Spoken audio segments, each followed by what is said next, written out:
action necessary, and I will never allow Iran to acquire nuclear weapons. All options are on the table. Kamala Harris. And this one, we would totally obliterate Iran. That's a terrible thing to say, but those people who run Iran need to understand that.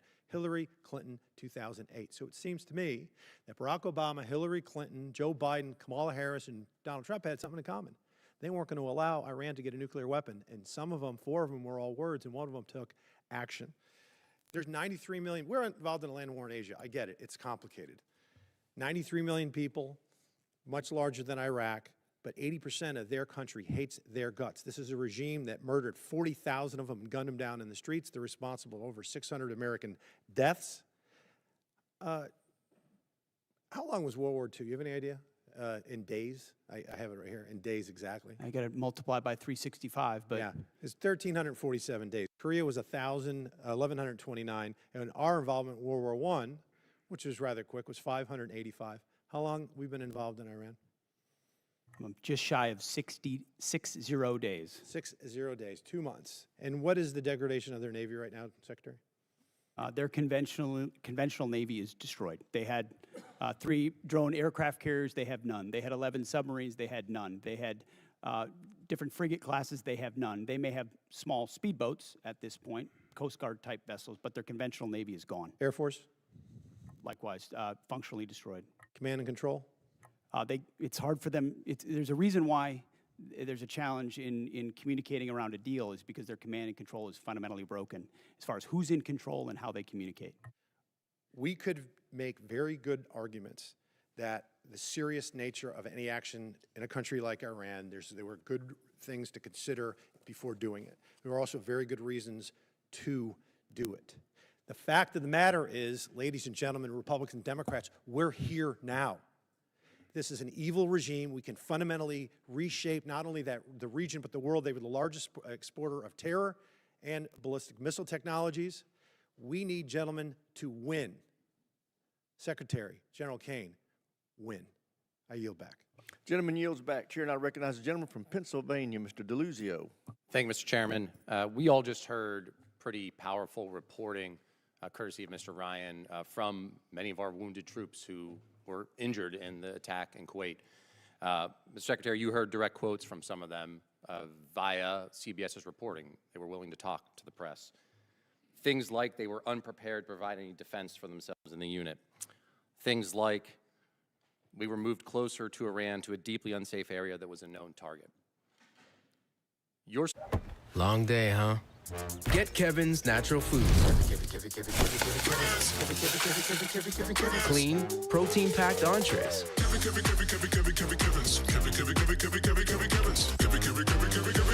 Thank you at your word on that. But all I know is that we took every effort possible at the commencement of this campaign to ensure the defense of our troops, to include moving them off of known bases to places that were not known, and we had intel. Understood, intel Secretary. Were not known, and then those were fortified with bunkers and other fortifications with theater air defenses. Was our concern that something could I'm going be to pause you true? there. I'm going to give you a chance. Absolutely. Secretary, I'm going to You're give you a chance. disparaging me that I don't care. I'm asking you whether you think they're liars or not. That's what I asked you. You are disparaging me that I don't care about the passing of our troops. Nope. I asked if you thought they're liars. Secretary. That's disparaging and smearing in every way. Nobody cares more about the fate of our troops. Nobody cares about the health of our troops. Nobody wants to bring them all hope more than I do. I understand, but he controls the time. He controls the time. You get to control your answer. And the gentleman's ready. If we're allowed to answer. Mr. Chairman, thank you. Secretary, my question was clear, whether you thought they were liars or not. You don't seem to want to answer it. We can move on. The other part of what your spokesman said, and you just reiterated here, was that, and I'm quoting your spokesman, every possible measure has been taken to safeguard our troops, end quote. You mean to tell us, and I'll give you a chance to clarify, there is not a single additional thing you could have done to protect those troops who are now wounded, 6 of whom are dead? I'm telling you that as a department, we did every conceivable thing at my level and every echelon down to ensure the maximum force protection for our troops. We live in a dangerous world, in a dangerous place against a determined enemy that can't have a nuclear weapon, and that requires sacrifice and risk. And it tragically, in this case, it meant 6 Americans lost their lives and others were wounded. And we all know that, and that's part of the cost. But it does not mean we didn't care. It doesn't mean we didn't commit. I didn't ask you that, It doesn't mean we Secretary, didn't do everything possible, which we did. But let's be clear about what was done. There were T-walls there, essentially.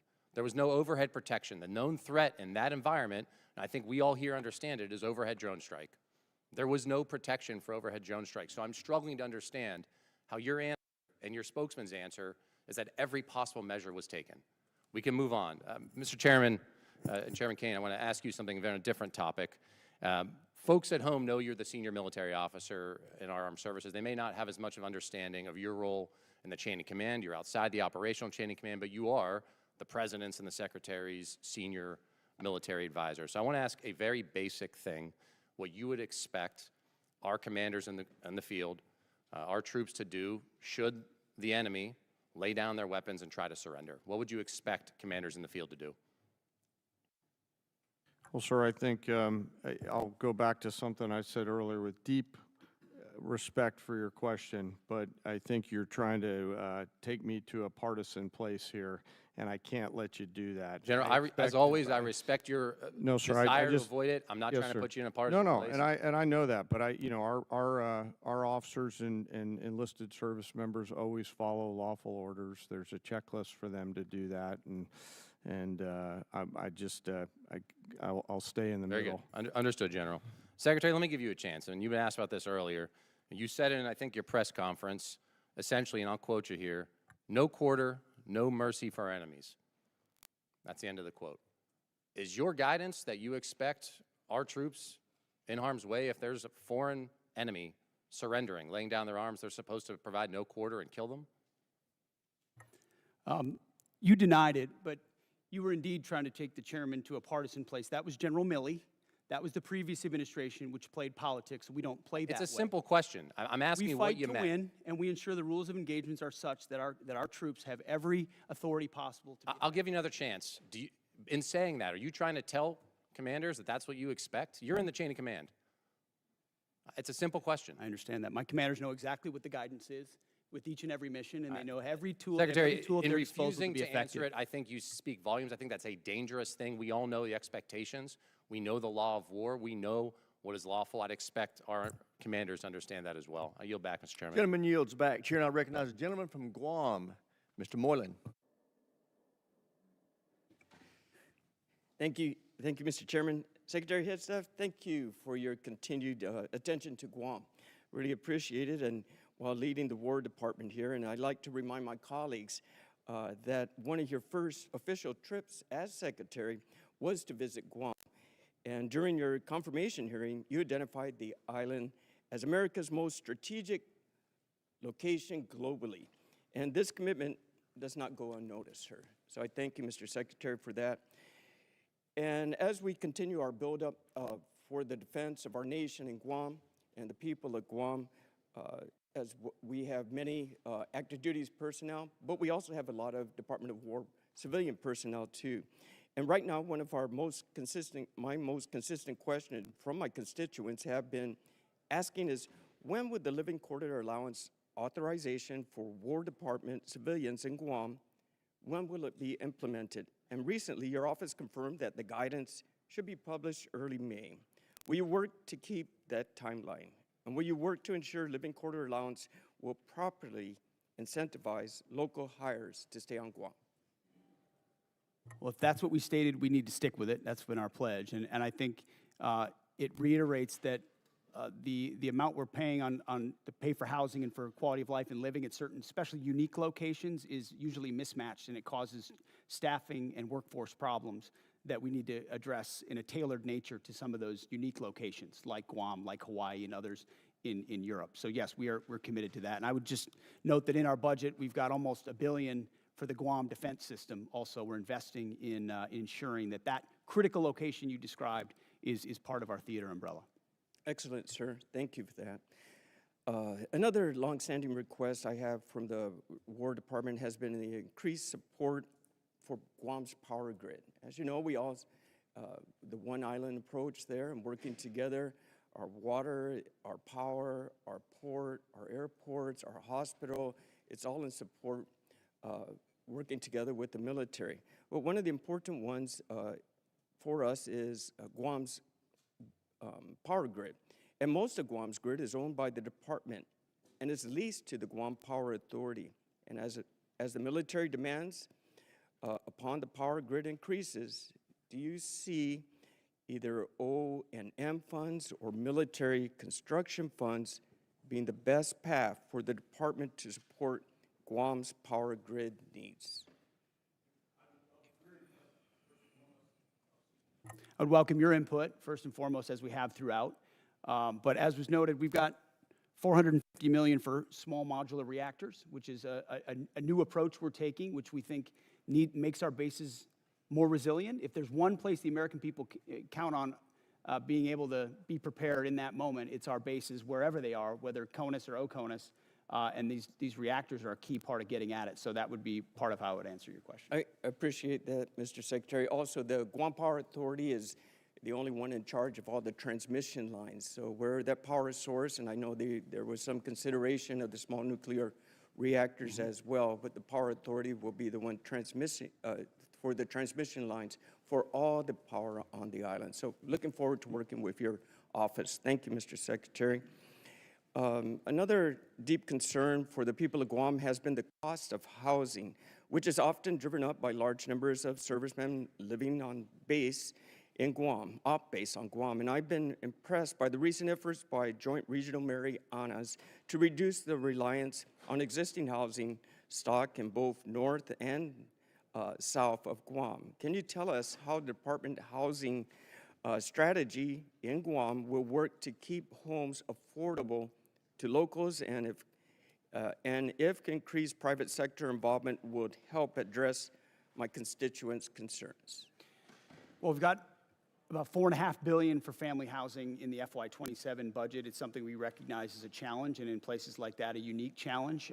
There's also been a bureaucratic construction process, which has been a huge impediment, and you can imagine President Trump has demanded that we do something different and accelerate a different process to deliver those things in a more of a private sector, less bureaucratic fashion, and we look forward to employing those.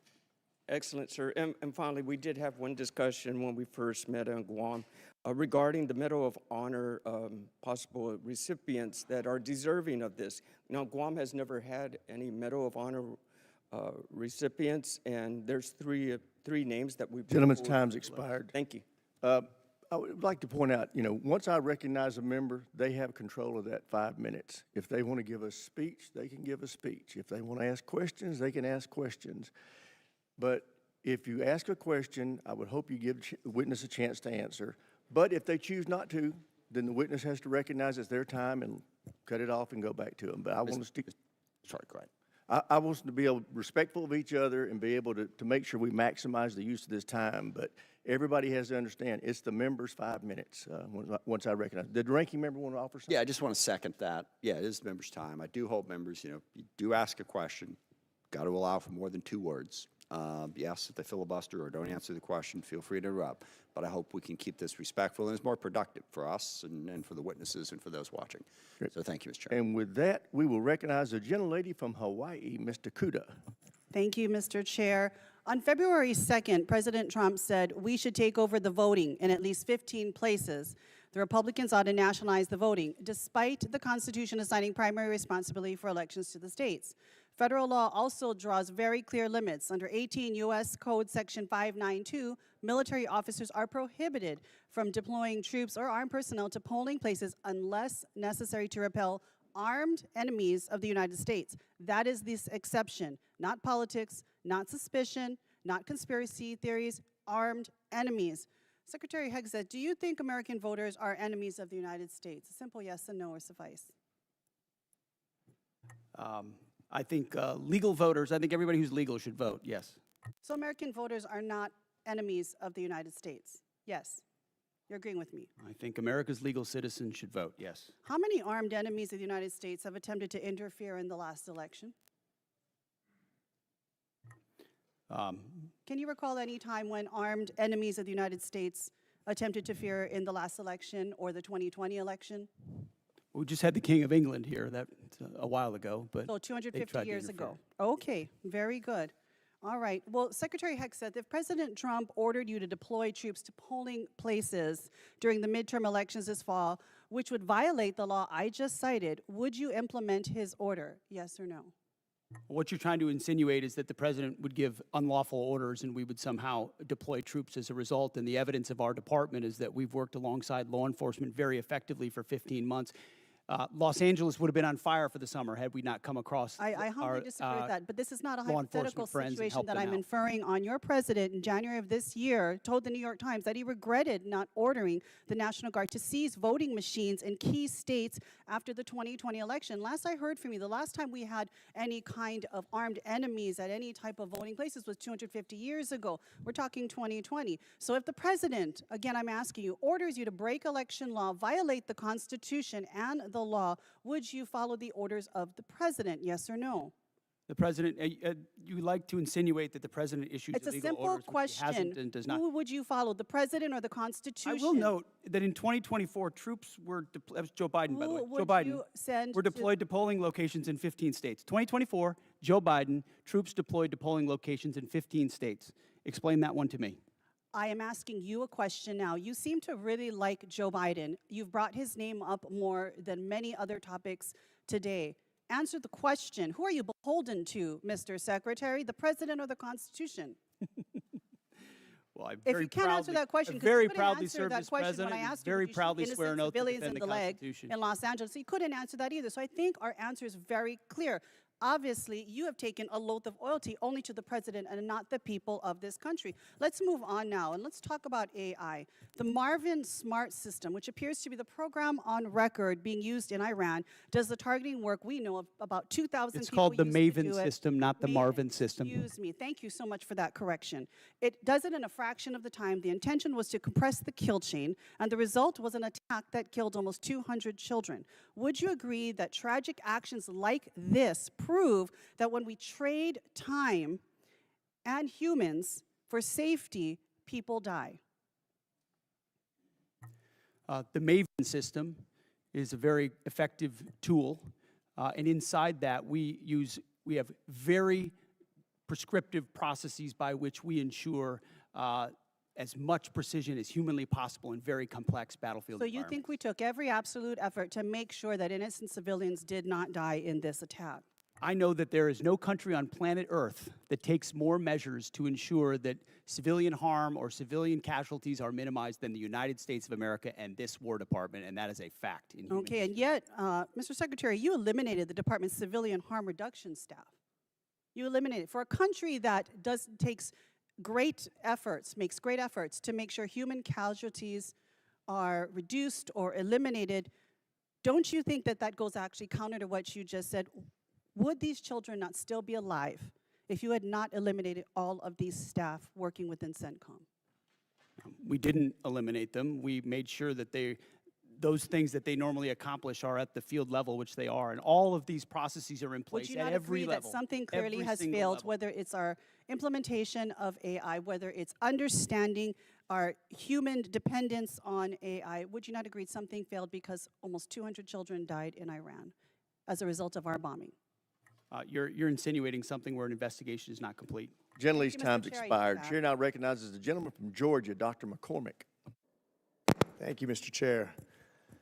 Gentlemen, I'm happy to have you here today and really excited about the things you've been able to accomplish. I'm going to summarize just sitting here for a few minutes, listening to everybody politicize what we've done. I'm just going to break it down as best as I can, and then I'm going to let you answer a couple questions. First of all, just since the short period of time that the Trump administration has taken over, we've handed over control of Ukraine's destiny to Europe, where it belongs, a conglomerate that has a $20 trillion economy versus a $2 trillion Russian economy, to actually take care of their own country in a very good way, their own continent. We've kept Iran, who has literally talked about raining down fire from heaven and talked about us being the great Satan, from becoming a nuclear power. We've reshaped the geopolitical space in the Persian Gulf. We've reestablished the Monroe Doctrine in the Western Hemisphere. We've basically executed two of the most amazing raids in history, almost flawlessly, that will be studied for a generation at least. We reduced senior administrative billets, thank you. We've defeated Iran with under $30 billion spent, with minimal civilian casualties compared to any other war. People forget that in World War II, in one night, we lost 100,000 civilians, totally innocent, in firebombings. That's before we dropped the nuclear bombs. War is a horrible thing, but I think we've executed it as best as possible in a very hard and consequential environment. That's just to sum up a few things, not to mention the recruiting that went from dismal and really something that could have crippled our military to now a surplus just by a change in administration. That's pretty impressive for a short period of time. Thank you, and I commend you for your hardship, overcoming those hardships. A couple things that I wanted to get through. One thing is we talked about the Incentivized Savings Act, which is something I wanted to apply to all bureaucracies. But when I was in the military, as both an operational officer and a logistics officer for my squadrons and my jump places, we got to the end of fiscal year. If we didn't spend it, what happens? We lose it, we get our budget shrink. Everybody knows that in the military. Everybody knows that in every bureaucracy in America. One of the things I came up with is at the end of the fiscal year, if you don't spend it, you don't have anything. We save 10% of our budget for emergencies like we're facing right now. If you don't spend it, instead of spending it, you actually can save half of it.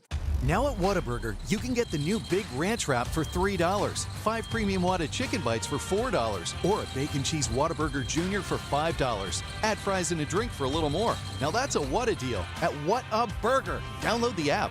I wanted your opinion on something like that. I thought was thinking outside the box because I've seen waste, fraud, and abuse. We're trying to address that. This should be a bipartisan, bicameral approach to actually doing something right as we expand the budget, but also give us some wiggle room for putting money back and being good stewards of people's money. What do you think about an idea like that? I very much like an idea like that, which creates all the right kinds of incentives. And I would just add, in addition to that, which is the type of thing our department would support, the deals that we're cutting with these private sector companies on munitions ensures they build the plants, they build the assembly lines, which is exactly the right kind of incentive. If you spend on facilities, you're going to make sure you make money on those facilities and the munitions that you produce. There's ownership in that stake. There's the right incentive. Overturning the entire way the department does business. So I agree with that. We're pointing at the defense contractors that the president has and saying, you need to do your business differently. This is not a gravy train of the government. You're beholden to us, actually. So I think the spirit of that is infused into everything we're doing at the department. And I think it's right in line with what you're talking about, running it more like a business where we have accountability and we're pointing in the right direction. We do have a lot of old programs that we need to update. One of the things you talked about is a 5 to 7 year period of time of updating. I think almost year by year now, it's going to be how we're going to have to look at how we budget things and contract because the technologies are so dramatic, as General Caine pointed out. I know I'm running out of time real quickly, but I want to also revisit the fact that you are still invited down to University of North Georgia, one of the elite 8 schools. We're looking forward to PTing with you. Appreciate you guys being here today. God bless you, and God bless our military service members. With that, I yield. Sir, I got to say, this guy over my left shoulder is a University of North Georgia graduate. He doesn't want me to tell you that, but he is. The president would be very happy. The president of the university, he's great. President Shannon would be very happy to hear that. Gentleman's time has expired. Chair, I recognize the gentleman from North Carolina, Mr. Davis. Thank you, Mr. Chair. Also, thank you, Mr. Secretary, Chairman Caine, and Mr. Hurst. Shout out to Winterville. 13 U.S. service members killed, 13 families forever changed, 13 heroes who put the uniform on, paid the ultimate sacrifice. We owe remembrance, those families. Just want you to know we see you, we stand with you, we'll never forget. There are Gold Star families who are here today, sitting in the room, carrying the honor and remember flags. Remember the sacrifice. And when we do so, words can't fully capture it. April the 3rd, F-15E Strike Eagle pilots were rescued because we live by a simple promise: we do not leave anyone behind. The same spirit must be extended to those who are killed in action. That's why I arise again today and raise this question of the importance of passing H.R. 1363, Honor and Remember Flag Recognition. Mr. Secretary, I raised this with you before, and actually I come today to thank you for the response from your office and actually engaging with us in this. I rise again today and bring this up because we must never lose sight of the true cost of war. As we commemorate 250 years in this country, the first call for independence, Halifax County delegates move forward with the first official action in my district. Our service members are the reason we are here today. They've delivered freedom, and I believe it would be amazing if we could deliver for their families, those who've sacrificed this flag, something to help them, ideally by Memorial Day, or at least commemorate their families. I was simply asked, do you have any thoughts whatsoever how we continue to lift and honor those who have been killed serving our country? Well, thank you for what you do on that topic. I think first and foremost, we do it by doing right by the legacy of those that we lose, whether it's those 13 from this conflict or any other conflict. I've been at Dover every single time, as is the chairman, as is the president, the vice president, when they can, to greet that and respect and honor that. In our department, we established the first ever Gold Star Task Force, where we've got a Gold Star advocate right in our front office working these issues on a daily basis, which is why it doesn't surprise me that we so quickly got back to you. These are deep in our DNA, things that we care about. How you treat a family who's given everything in that moment, not just at Dover, but in every step of that process is a reflection of how Mr. the country Secretary, values. thank you truly just for time here. And I've served mortuary and I've been to Dover. I deployed to Dover, so thank you there. I want to shift to Army Cadet Command. The Senior ROTC Programs Rebalance Optimization Plan, North Carolina Central University in particular, there are real access and logistical challenges that are before the cadets. And when we think about building the next generation of leaders, I would just ask us to think about how we're putting barriers in front of some. And I would just ask if you could please take a closer look at the impact on the cadets. I want to shift to another topic and really spend the last moment here as I'm running short. Your memo, April memo, the non-official personal protection arm in the Department of War property. My son is at Fort Benning right now, infantry. He's training, ideally, he wants to be 11 Bravo.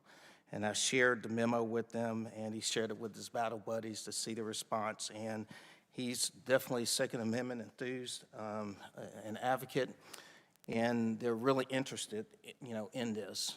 My question is simple. How do you plan to provide any guidance on the denials, and how do you plan to track it? That was the intent, is to make sure those men and women out there feel like they have their Second Amendment rights even when they're on post. And the burden of proof is on the command as to why they would deny, as opposed to the burden of proof on why they should allow. So the presumption is the same rights they would have outside the gate of a base, they have inside for personal protection purposes. Our bases shouldn't be gun-free zones, except for the Armory and the MPs. So the burden of proof is something we're going to pay very close attention to. My last 15 seconds, Chairman Caine. Thank you again for the conversation breakfast. Any final thoughts in terms of any reservations of how we're dealing with munitions in terms of a supplement on the depletion of munitions? Gentleman's time's expired. Chair, I recognize the gentleman from Louisiana, Mr. Higgins. Thank you, Mr. Chairman, General Caine, Mr. Secretary, thank you for being here today. Mr. Secretary, you stated in your opening statement that one of the foundational endeavors that you embrace is to, in your words, forge a lethal arsenal of freedom. I don't think it could be more accurately described, the spirit that you gentlemen are delivering within the Department of War, the men and women that you serve. It's notable for an American like me, an Army veteran, 65 years old. I don't believe in my lifetime I've witnessed this level of rebirth and hardcore focus that I'm witnessing out of the Pentagon right now. And I just commend you for driving that. And please know that you have a great deal of support, not just in this body and on this committee, but across the country regular Americans that have served or have families that have served have taken note. General, you said in your opening statement that if called upon, we will win our wars around the world. Those are your words. And we're going to make certain through this committee that you have the support, the equipment, and the funding that you need to, if called upon, win wars across the world. But we expect a lot out of you, gentlemen. We expect you to liberate and secure the entire Western Hemisphere. One of my colleagues across the aisle stated that in a negative way. Let me flip it to positive. We absolutely do expect you to liberate and secure the entire Western Hemisphere. We expect you to drive Iran to its knees and free the world of the Iranian terrorist threat. We expect you to leverage NATO into an indomitable force. We expect you to set China back on its heels worldwide. We expect you to drive peace and stability through the projection of military power. We expect you to secure the transit of affordable, transportable American energy product as the indisputable cornerstone of economic prosperity for every allied nation. That's a lot of expectations. And what you gentlemen have laid out today, as you've answered questions, solid, you've made it clear that that's the path we're on. And I support you. My Democrat colleagues have made it clear today that after careful study and thorough research of world history, they've come to the conclusion that soldiers, sailors, airmen, and Marines are far safer if they're never deployed into conflict. You've made it very clear that you take your business seriously, and we support you. I certainly do. Mr. Secretary, in consultation with your staff, reflective of your goals and your mission and your stated intentions, in consultation with your staff and personnel and readiness, I propose legislation to codify your guidance that combat fitness standards must be rigorous with no separate scoring scales, adjusted standards or accommodations, but there to be only a single uncompromising standard, not to exclude any American from any opportunity, but to ensure we have the best, most capable Americans in the most critical positions. Would you welcome this body making your guidance into law in the NDAA? I would welcome, Congressman. Thank you, Mr. Secretary, for clarifying that. A question about Iran, and I'll give you the final 30 seconds to answer. Was Iran moving precipitously towards nuclear weapons capability, Mr. Secretary? Even after the obliteration of Midnight Hammer, what was clear is that the intention of Iran remained in the pursuit of nuclear weapons. And after, as hard as they were hit by Israel, it created an opportunity to get rid of the conventional shield. That's why we talked about missile production and the Navy and the defense industrial base, to set them back from blackmailing the region and the world in pursuit of nuclear weapons, because we understood how much they could continue to pursue them. Roger that. Thank you, gentlemen. Mr. Chairman, I yield. Gentleman's time's expired here, and I recognize the gentleman from California, Mr. Cisneros. Thank you, Mr. Chairman. Thank you and the ranking member for bringing us here today for this hearing, very important to the nation. I want to thank our witnesses for all being here today. Mr. Secretary, the President recently made an announcement that the state-activated National Guard would start receiving active duty pay for federal missions, and I believe you kind of made similar remarks as well. I'm happy to see that announcement because it brought the much-needed attention to this disparity. Whether you agree with missions or not, when guardmen are called up for active duty and they really have no choice in the matter for homeland missions, often they are receiving inconsistent pay and benefits depending on their status. This issue has persisted for decades. This is why earlier this year, Rep. Bergman and I introduced Duty Status Reform Act, which would address the issue head on. I believe this is the right time to push this over the finish line. It's something the National Guards Bureau supports, the Council of Governors support. Just the other week, the service personnel chiefs were all here. They support it. TAG support it. So, Mr. Secretary, as a former member of the National Guard, I am asking you here today, would you consider supporting consolidating the 29 duty statuses for the military reserve component into a balanced and equitable system that would also help the National Guard receive retirement points when they're called up for these federal missions? Would you support that? Congressman, thank you for your efforts on this. It makes a ton of sense, and we support these efforts for duty status reform in pursuit of things that work for the department and for the troops, because they deserve the kind of pay and benefits that are commensurate with active duty troops. So we would look forward to working with your office to get at duty status reform. I think now is the right time. Thank you for that. General Caine, I ask you the same question as an individual who's served in the Air National Guard.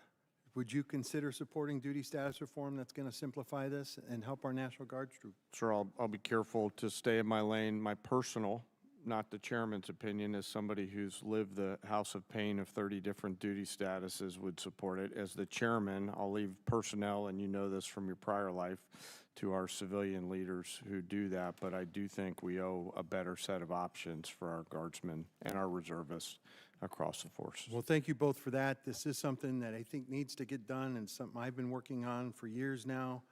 The National Guard Bureau supports it, and so I hope you will, like you said, work with us to get that done. OMB seems to be our roadblock, so I'm hoping you can kind of push that roadblock down so that we can finally get this done. Next question, Mr. Secretary. I take what we do for our personnel very seriously, and that sometimes I know you have stated right here today, our troops are ready, they will do anything if asked upon them, but I think as leaders sometimes we need to kind of protect them as well. And I worry about the USS Ford, which has now kind of been out there over 10 months. It's probably well over 300 days by the time it gets back to the United States. I just saw a thing today. It's going to be headed back here in a few days. You know, these people have gone pretty much all over the world. They've crossed the equator multiple times. But I am interested, you know, I'm sure that was not in the gift map when it was first assigned, when they were deployed. And so what were some of the concerns, you know, that the Navy had when you made this modification, when it was brought forward to you that, hey, this is what extending them out to past 10 months is going to do. This is, you know, both on the troops and on the ship. What concerns did the Navy bring up for this? It's a very fair question, and I can tell you every week I stare at an orders book where I'm looking at troop movements or asset movements, and multiple times that included the Ford. And multiple times the operational requirements, whether it was down in Southcom or up to CENTCOM, demanded additional assets in real time, which through a tough decision-making process led to an extension in consultation with the Navy. Admiral Caudle and his staff, they fairly represented readiness trade-offs, maintenance trade-offs, which are real things. What are the concerns? What trade-offs are we making right here? I mean, really, we have 3 carriers in the area right now. How many do we really need? It's rather, I mean, you know, it's a great show of force, but do we really need 3 carriers there? And you got 1 ARG there and another one on the way. You know, this is going to set back possibly deployments later on. It's going to have ramifications down the road extending for this much. And not only talking about, you know, we had service members that were kept away from their family for almost a year. How many missed the birth of a child, you know, before, you know, extending them in another 4 months? We need to keep this in consideration when we kind of make these modifications. And I hope these issues are being raised when you do these SDOB books, right? And people are actually making these decisions. Gentleman's time's expired. Chair, I recognize the gentleman from Virginia, Mr. McGuire. Thank you, Mr. Chairman. Thank you to our witnesses today. Secretary Hegseth, I really appreciate your return to warrior ethos and the priorities of our military. Merit over performance is how you win, and it's how you save lives. And your love of our military comes out in everything you say. So we really support you and your team and what you're doing.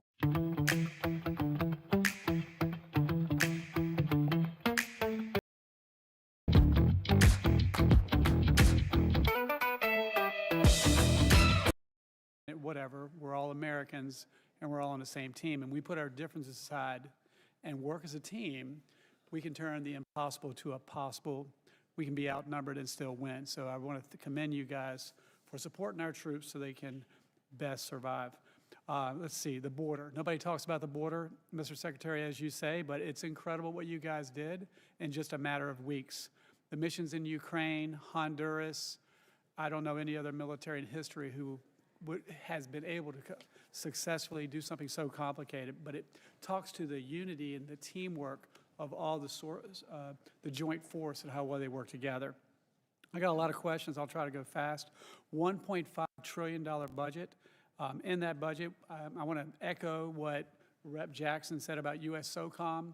We are often deploy, and we seem to be doing more with less, and we don't complain. And they won't be that voice. So for us in Congress, we want to be that voice. Is just take a look at the budget and see if we can help them with that.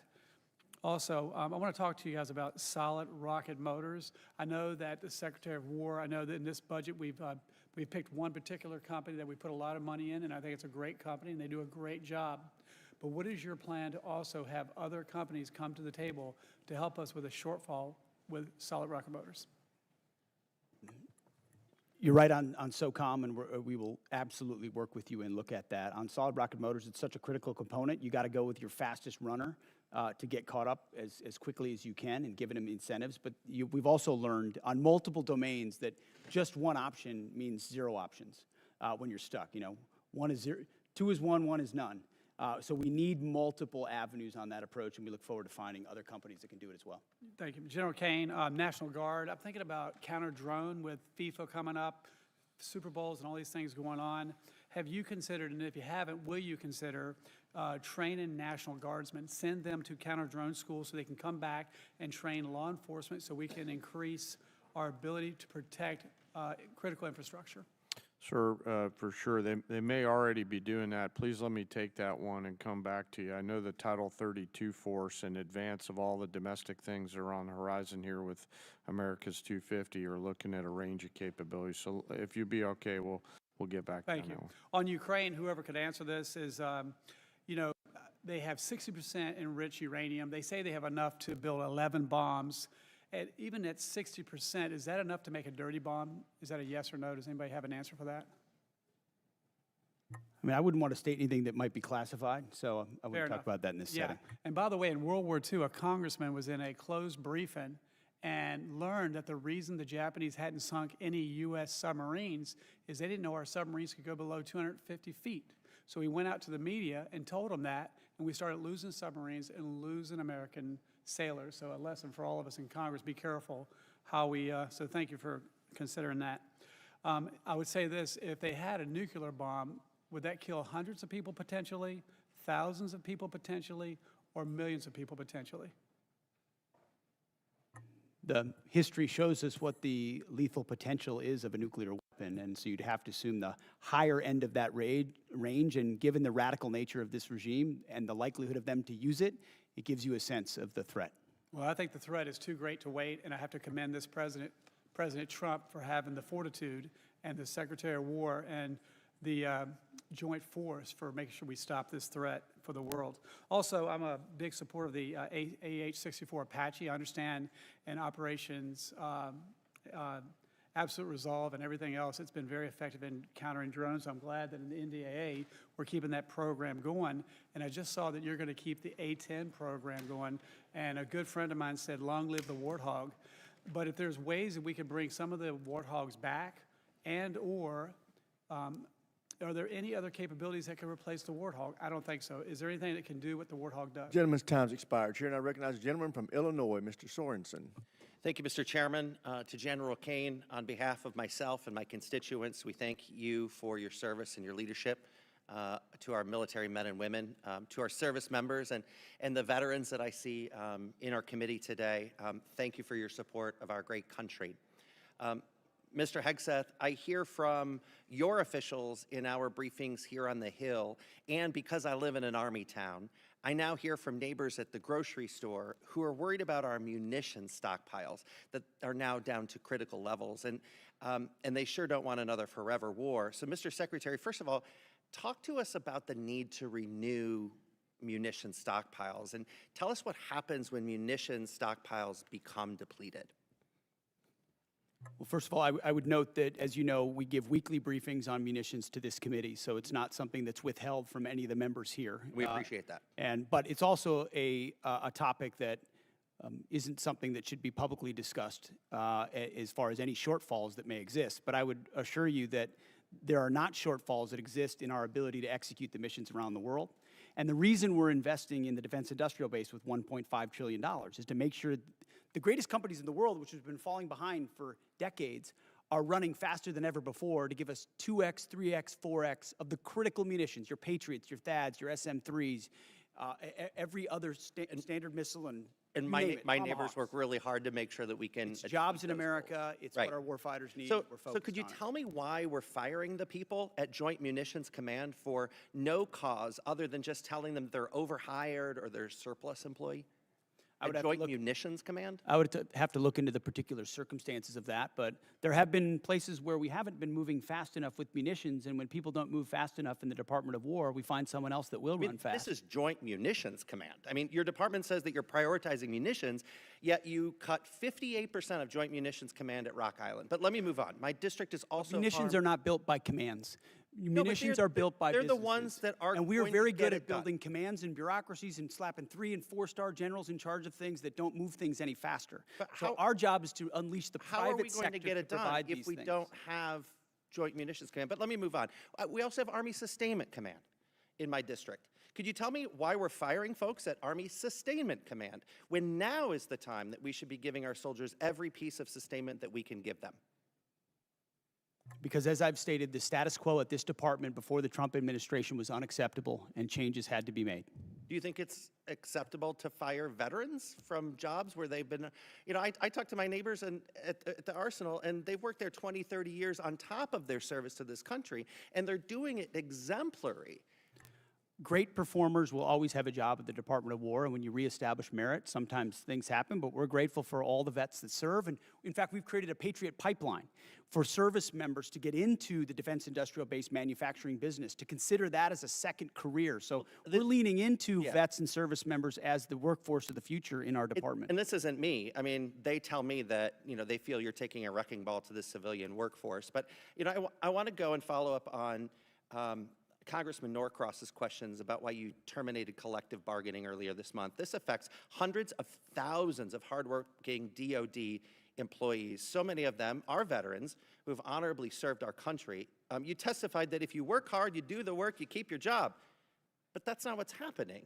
And you allege it is being done to maximize efficiency? Explain that. I thank you for asking that question. I'd love to clarify. I fundamentally believe the Department of War should not be subject to collective bargaining, full stop. So people shouldn't be able to fight for good wages and being treated well? I think our department does a great job evaluating and providing pay and benefits for folks I across would the spectrum. love to invite you to the Rock Island Arsenal so you can look these patriots in the eyes and tell them that. How does creating chaos for long-term civilian workers actually maximize efficiency? Do you have any comment on that? There are plenty of examples of shipyards and other manufacturing Plenty plants of where there are examples, but you can't give us restraints that limit the hours, limit the ability of leaders to ensure we're meeting the goals we're supposed to, and I don't think we should live to those constrictions. Okay. Well, you know what? I want to use the rest of my time to the men and women of our armed forces. Please go forth with the integrity and the morality that you've carried before this administration took us down a path that has allies turning away and American citizens objecting. Do what's right, even if you're asked to do otherwise. Mr. Chairman, I yield back. Gentleman yields back. Chair, and I recognize the gentleman from Florida, Mr. Mills. Thank you so much, Mr. Chairman, Mr. Secretary, General Caine, and the Honorable. We'd love to just thank you for this opportunity, for coming here, and for continuing to push forward the warfighter ethos, for making sure that the realities, regardless of what's said in here, are the realities on the battlefield that we're getting day in and day out. I ask the chairman for unanimous consent to enter a couple of documents into record. Without objection. I'll be entering into record my DD-214 published in 2003 indicating my Bronze Star and other wartime medals and decorations.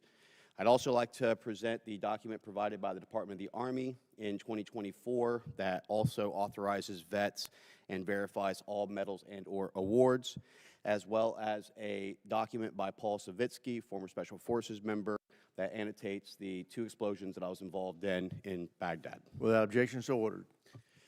Mr. Secretary, as you know, you're pretty familiar with the ideas of slander, defamation, and attack on character. So I apologize for having to take that moment to be able to go ahead and correct the record, but it was necessary. I would also note that my OMPF file that was FOIA'd by the Department of the Army, or it was FOIA'd, was actually released by the Department of the Army the same day as yours was. So everything is sitting on the actual website itself if people aren't too lazy to look at it.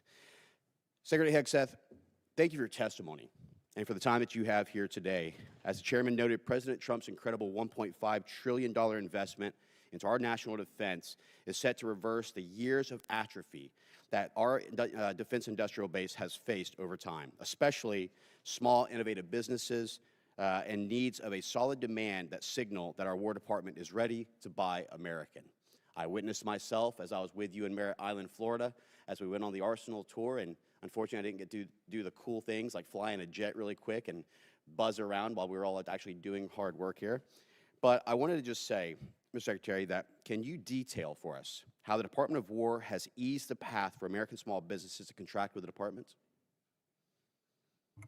Well, Congressman, thank you for the question. That has been core to our mission, is the recognition that we have a problem at the Department, previously the Department of Defense and now the Department of War, and that problem is us. That problem is our bureaucracy, our process that is meant to block out new competitors and protect existing primes. And there are great primes that provide great products, and we continue to support them. But to build an arsenal of freedom, you need more than just 5 or more than just 6. You need an entire network of small, medium, and large companies contributing to the U.S. manufacturing and supply base, delivering weapons ahead of schedule and under budget that don't only have defense business, but also commercial business. And when we need something, they can move quickly and adapt accordingly because there are multiple options. So our acquisitions transformation, a speech and memo and directive we rolled out on that, the Arsenal of Freedom tour, going out there with the hard hats and saying, you are part of the workforce, you have the backs of our warriors, just changing the entire dynamic to say, you shouldn't have to sue the department in order to get a contract with the department. We're opening the doors with small business loans, whether it's SIBR Sitter or DIU or OSC. The Office of Strategic Capital hasn't even been discussed today. $20 billion that gets levered into $200 billion so that companies can invest in ways they otherwise wouldn't have the capital to do, and it's not on our balance sheet. So we've got businessmen, the Deputy Secretary of War, who should be deemed a national asset for what he understands and how he works. We're opening the aperture of our department in historic ways, and I think I know our manufacturing base is going to see the benefit from it. Thank you so much. I also want to thank you for your due diligence in making sure that Task Force Audit will come forward, and we will see the Department of War for the first time in 2028 with a clean audit, something that the previous administration was never able to do, and many before that. I believe it was 28 years, if I'm not mistaken, Mr. Secretary, since we've had a clean audit. That is right, and this is not a thing we just announced. We've been doing it for 15 months. Jay's been integrally involved. We just launched a joint task force audit. We are going to pass an audit as a department by 2028 because the tax base. And this is why we're so honored to have you as our Secretary of War, and General Caine. We're honored to have you as well leading our forces. Mr. Secretary, with the last few seconds I have, from ships to bombs to bullets, our industrial base is in dire need of support. Even as these defense markers are strengthened, as a former small business owner, I understand how bottlenecks can hold up good contracts and move from the speed at which we need for our warfighters. Mr. Secretary, can you detail how the department has moved to promote diversity in our defense industrial base? Well, if you will, can we submit for record? Sorry, every aspect is opening it up to provide as much running room for new entrants as possible. Thank you so much, Mr. Chairman. I appreciate it. With that, I yield back. Chair now recognizes the gentleman from New Mexico, Mr. Vasquez. Thank you, Mr. Chairman, and thank you to our witnesses for being here today. You're here before us requesting $1.5 trillion for the Defense Department, the largest one-year increase since World War II. While I will recognize that your budget does include increases for pay and quality of life, these increases are outweighed by the rising cost of living and the department's ongoing failures on child care, education, medical care, and other quality of life factors. Just like other families, the soaring cost of gas, groceries, housing, and child care have left military families underwater.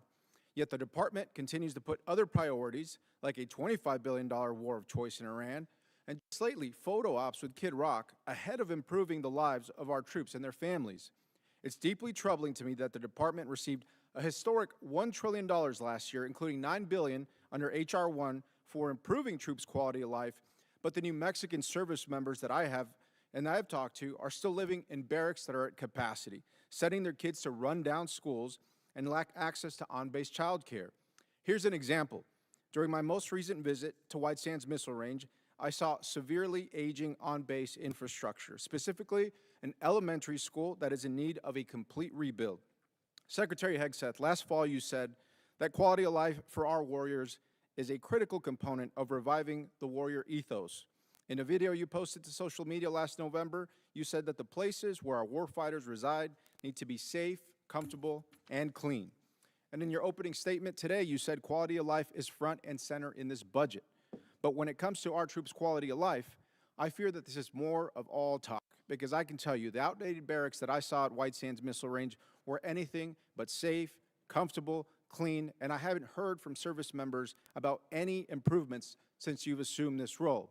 As Secretary of Defense, do you take any accountability for the continued quality of life concerns that New Mexico's military service members and family face today under your leadership?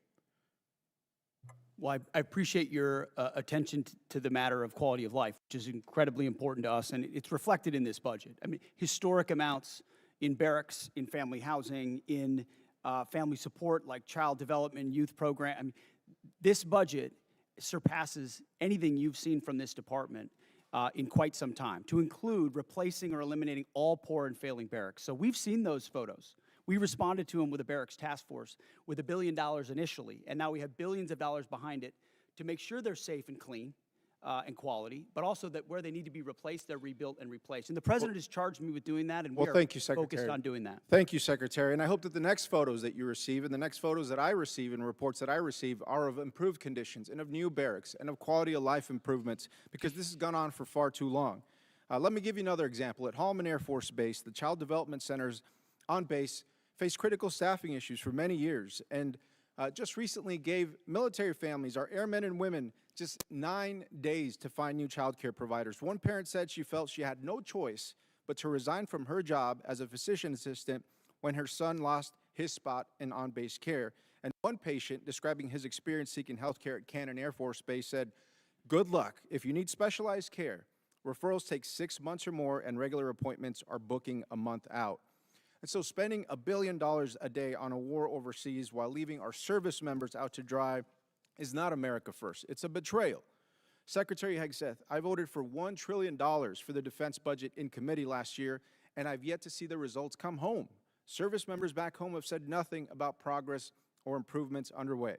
Within 30 days, Secretary, would you commit to sending me a detailed list of every dollar that is going to improve the quality of life at bases in my district? We will get you whatever we can, but that doesn't meet with what we've seen, which is running as fast as this department ever has on quality of life issues, because I've been in their shoes. I've seen those barracks, and I've seen them recently. And it may not have happened under this administration, but this administration is going to fix it. And ultimately, this budget reflects that kind of priority across the board. Well, thank you, Secretary. And I will just suggest that it needs to run faster. It needs to run at the speed of light. It needs to cross time travel. I don't care what it takes, but it's gone on for far too long. And so I appreciate your attention to this issue, but we have got to get it done, and we cannot be here again next year discussing the improvements that haven't been done despite what's in the budget today.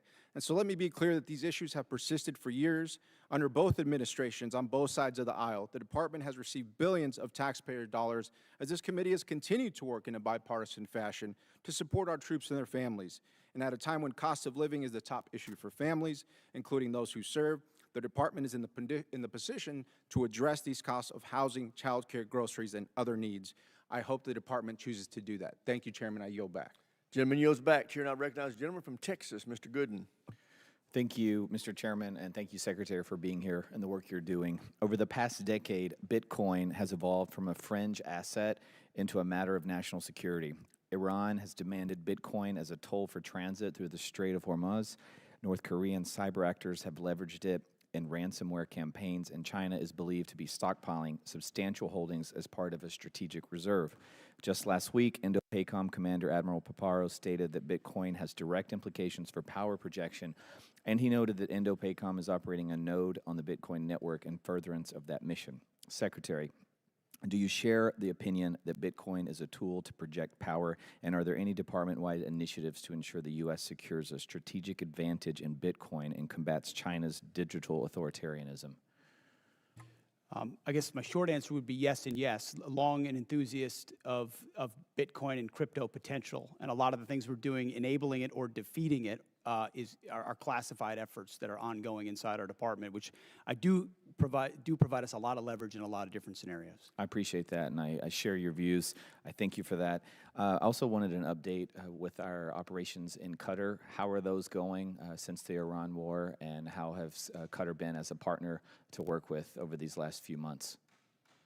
I think it's fair to say that the Gulf states, to include Qatar, have done a nice job integrating on air defenses specifically, and then providing access basing and overflight. Qatar being one of them, UAE, Saudi, Kuwait, Bahrain. They've lived the threat of Iran.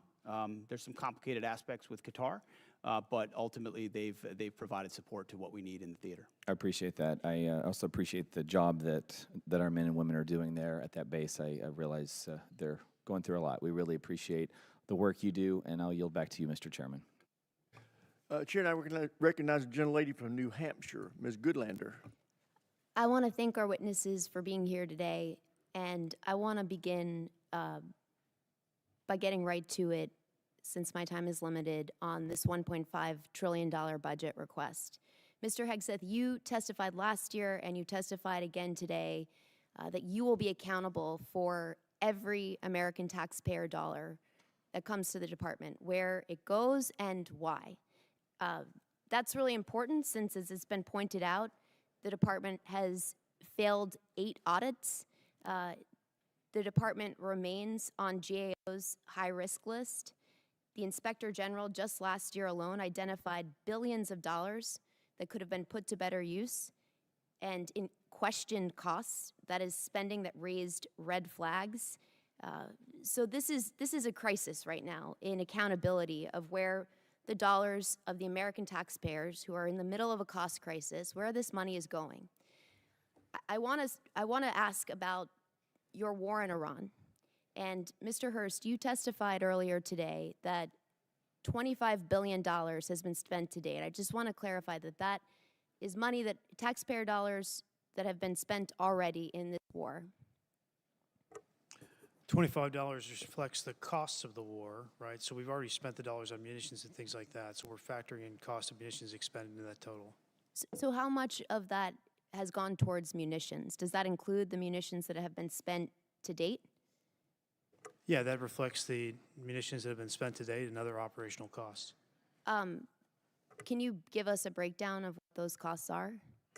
We'll work to get you guys a product that has a detailed breakdown of those costs. Yeah, my concern here is, Mr. Hegseth, you've testified repeatedly that you're going to be accountable for each and every American taxpayer dollar that you spend, that you're going to be accountable for the rationale. Here we are 60 days in to your war of choice in Iran, and you can't give us an answer on a breakdown of the basic breakdown of American taxpayer dollars that have been spent in your war of choice?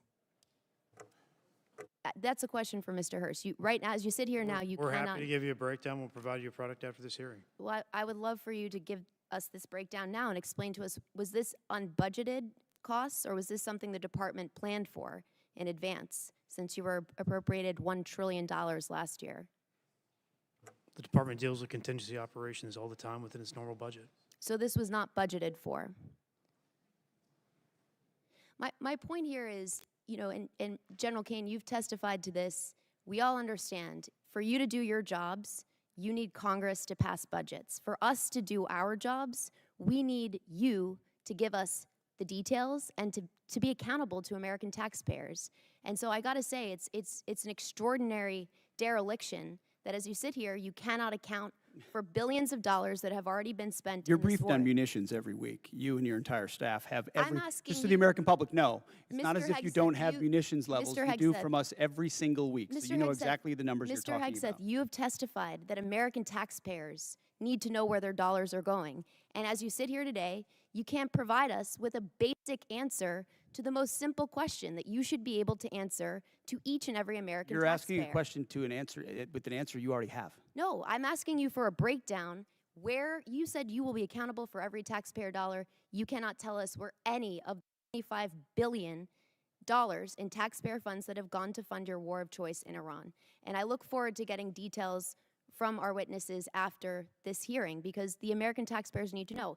Mr. Hegseth, can I ask you, do you know what the average cost of a gallon of gas was in this country on February 28th? Well, it depends on where you live. If you live in California, it's $8. $2.83. Do you know what the average cost of a gallon of gas is today? Much higher in California. $4.23. I gotta say, Mr. Hegseth, you said you've got a crack economic team that's looking at the impacts of this war on the American taxpayer, and you can't answer this basic question. That should shock the conscience of every American. General Caine, I want to come back to something, a really important principle, and my time is limited. You testified to an important and bedrock principle of American law, that our service members follow lawful orders and lawful orders only. Is that right? Do you agree with the statement, quote, "The military won't follow unlawful orders"? I do. Mr. Hegseth, do you agree with that statement? I do, but understand what you're insinuating at a partisan point. I'm not. I'm actually quoting you directly, Mr. Hegseth, from April 12th, 2016. And I appreciate that on the record, you've clarified this important principle of American law. Gentlelady's time's expired. Chair, and I recognize the gentleman from North Carolina, Mr. Harrigan. Well, thank you, Mr. Chairman, and thank you, Mr. Secretary and Chairman Caine. It's always a pleasure to have you here. I'm going to fall in line with the chairman's earlier statements that we can do whatever we want with our 5 minutes, and I'm going to give you all a break from the conflict here, and I'm going to tell you a story, and it's a story that's important to me. And I'm going to start with a proposed citation, and it's a rare point of personal privilege for me to do this, but I have an ask of you. But I'm going to start with a proposed citation for a Medal of Honor award upgrade from a Silver Star. Sergeant First Class Thomas J. Grasso distinguished himself by acts of gallantry and intrepidity. Above and beyond the call of duty between September 29th, 2015 and October 4th, 2015, while serving as a senior communications sergeant, Operational Detachment Alpha 3133, Advanced Operations Base North, Special Operations Task Force Afghanistan, in support of Operation Resolute Support. Sergeant First Class Grasso was part of a small Special Forces element that seized Kunduz, a provincial capital of over 300,000 civilians, from the Taliban. Outnumbered 60-1, the U.S. Special Forces element faced an overwhelming enemy force of 2,000 confirmed Taliban fighters. On September 29th, facing a Taliban advance on Kunduz airfield, Sergeant First Class Grasso established a sniper overwatch position in the air traffic control tower. With enemy fire converging from 3 directions, Sergeant First Class Grasso risked his life to engage a hostile anti-aircraft team, successfully clearing the way for air support. On September 30th, fighting through relentless ambushes on their subsequent movement into the city, Sergeant First Class Grasso repeatedly dismounted his vehicle while exposed to intense enemy fire to engage insurgents and shield the convoy.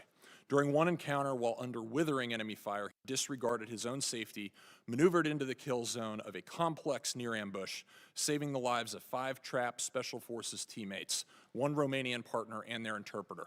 Sergeant First Class Grasso again came under heavy machine gun fire when he dismounted to direct the element to the city compound.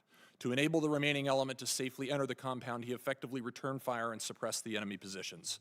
From October 1st through 4th, Sergeant First Class Grasso anchored the defense of the compound, absorbing the heaviest concentration of enemy fire. He repeatedly subjected himself to heavy machine gun and rocket-propelled grenade fire from distances as close as 15 meters, repelling dozens of enemy attacks.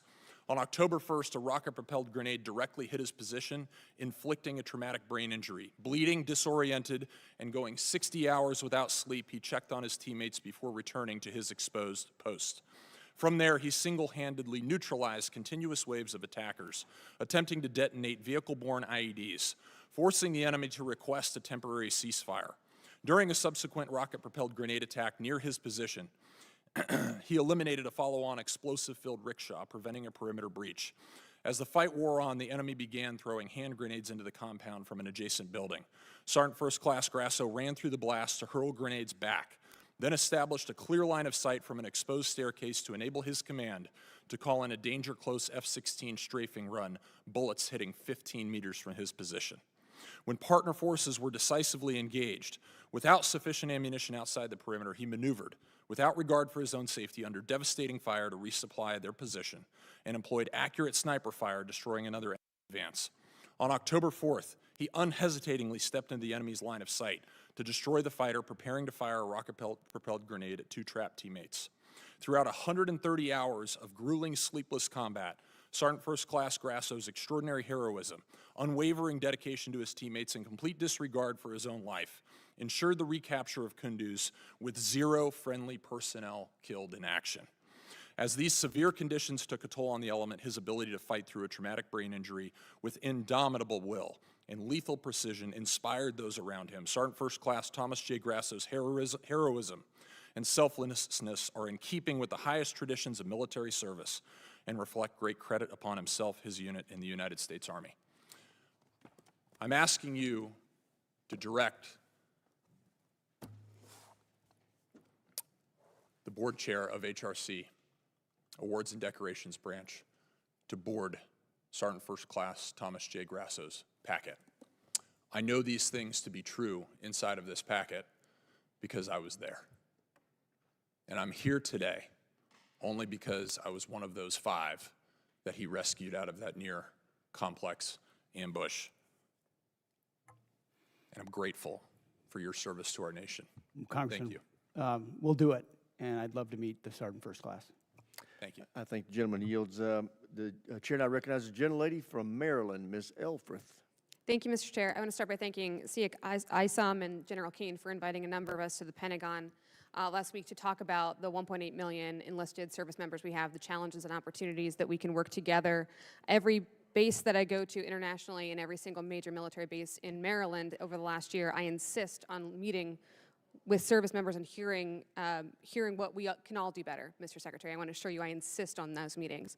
There's a whole lot we could talk about today, war in Iran, and I too want to thank the families of the 14 service members we have lost in this war so far, both strikes in the Caribbean and the East Pacific, firing of a number of people we all respect on this dais on both sides 61 days into this war. But I want to start with those quality of life issues, Mr. Secretary. A number of members of this committee met with survivors of sexual assault at Fort Hood, enlisted members and family members. You sat here last year and you said, quote, "I applaud Congress for the efforts that have been ongoing to address sexual assaults, which we do need to drive down to 0. That funding has not been reduced." I appreciate that, but the budget we have before us is level funded from last year, which you would agree is a realized cut year over year. So I want to give you the opportunity to talk about how you're still going to drive those sexual assault numbers down to 0 via flat funding. I'm told we've added 5%, so it's actually not flat, but we remain committed to that. And I think you've seen throughout the force reductions, not enough. We want more. We want to go to 0, but we remain committed to that. We're going to hold you accountable for that. Thank you. I want to move on to Ukraine. I don't normally agree with Mitch McConnell, but as you know, the department is withholding approximately $400 million in appropriated security assistance to Ukraine. Despite some public belittling, Ukraine has stepped up perhaps more than any other ally for us in the Middle East. They're harnessing the superiority that they have generated from a hard-fought war with Russia. They are intercepting Iranian drones that threaten U.S. and partner forces in the Middle East. But Mr. Secretary, I'm very concerned about that $400 million. Can you please let this committee know, folks watching at home, the Ukrainian people, when they can expect that $400 million in Ukraine support passed by Congress bipartisanly last year to be released and put on contract for its congressionally intended purpose, the defense of Ukraine? So the department recognizes that $400 million was allocated for European capacity building, and as of yesterday, it has been released. As it released, an under contract released as of yesterday. How would you describe it, Jay? Not under contract, but released to be put under contract. Let me ask you a different way, Mr. Hurst. When will it actually be on the ground in Ukraine? That depends on what they buy with the money. And we're going to take the advice of the EUCOM commander as we employ those funds for best use. Okay, we're gonna keep on that because it's incredibly important, as we heard from everybody, including the King of England yesterday. I'm gonna stay on our allies here. It's clear that the president didn't account for the Strait of Hormuz being closed, global oil market disruption, gas prices skyrocketing. Mr. Secretary, gas in my district, Maryland, not California, $4.11. The president did not notify allies abroad or Congress before he went to war. He has repeatedly berated and belittled our NATO allies And I am not interested in Twitter diplomacy. I'm interested in our actual exit strategy from this war. So I'm actually going to pose it to General Caine, if I could. Well, the president did understand the risks and had the courage to undertake the endeavor nonetheless, which the American people voted for, that kind of courage in taking on that Iranian nuclear threat. General Caine, have you, or what have you formally and specifically requested of our NATO allies and European partners for operations in the Strait? Can you tell me escort duties, air defense, peace enforcement, specific requests of our NATO allies? Both us and state have reached out through a variety of mechanisms to pulse our international partners, not just in Europe, but in the Pacific as well, to see what capabilities could be brought to bear down there, as this is largely this is largely a we don't move much trade through there. I'll defer to energy, commerce, and treasury to But we've been comment on. specific with our allies about what we need. We have. Okay. Can I ask you for specificity on another issue that's been brought up today? From a military perspective, not a policy perspective, what will it require of our service members to actually eradicate any Iranian nuclear threat? Can you help us understand that? There's such a wide range, ma'am, of options in there, all of which are classified. It would be out of my swim lane, but we always deliver the full range of options, the associated risks, and the advice to go do the things that we would be asked to do. There's many. I can't speak for everybody on this committee, but I know we would like The more gentlewoman's details. time has expired. The chair now recognizes Mr. Mesmer from Indiana for 5 minutes. Thank you, Chairman, and thank you, Secretary Hegseth, General Caine, and Comptroller Hurst for being here today. Congratulations to all of you for rolling out the $1.5 trillion defense budget. I'd like to offer special thanks to Mr. Hurst and his Comptroller team for the work that it takes to put this budget together. It's a monumental task and important for our nation and our well-being. Secretary Hegseth, as you know, the theme of this year's NDAA is expanding the defense industrial base, and one of the key bottlenecks to that expansion is our workforce size.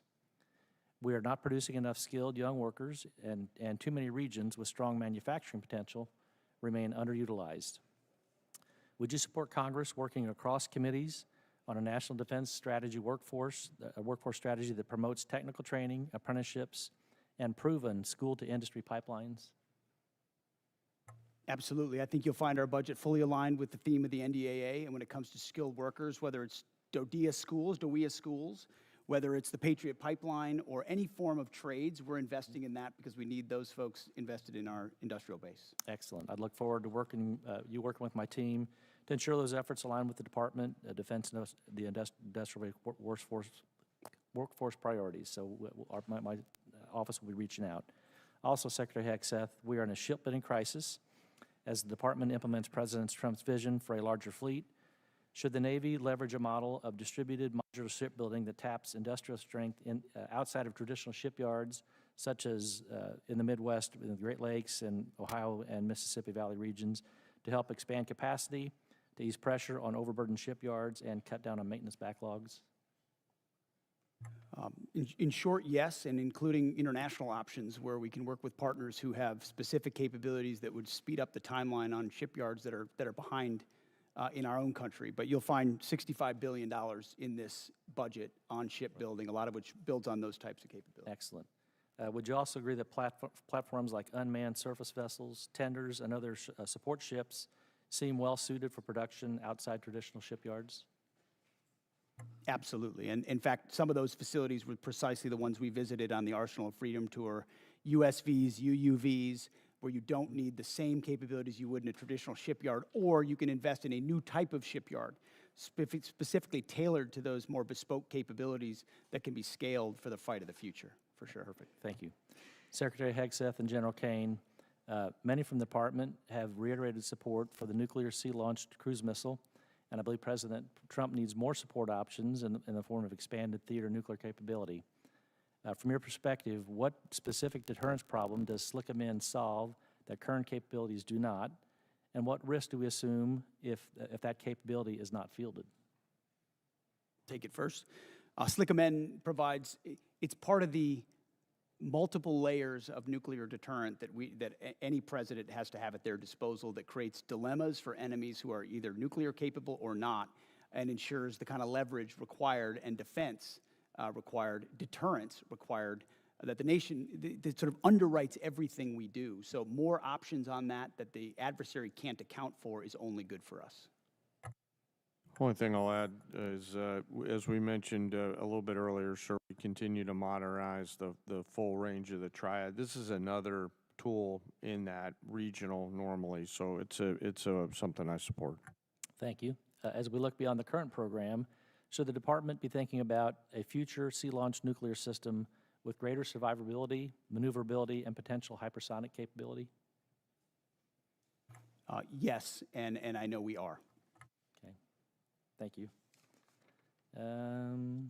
Secretary Hegseth and General Caine, one of the major bottlenecks in expanding the defense industrial base is test range access. Companies are waiting too long for range time, and that slows fielding at speed modern conflict demands. What is the department doing to expand and modernize the testing architecture? $5.2 billion worth of investment, but I'll tell you, when we sit with industry, and I simply ask the question, what can we do for you? How do we empower you? Test ranges come up almost every single time, and the limits and the timeline limits they create. So we're trying to blow that open and create a lot more options for them. Okay. Thank you.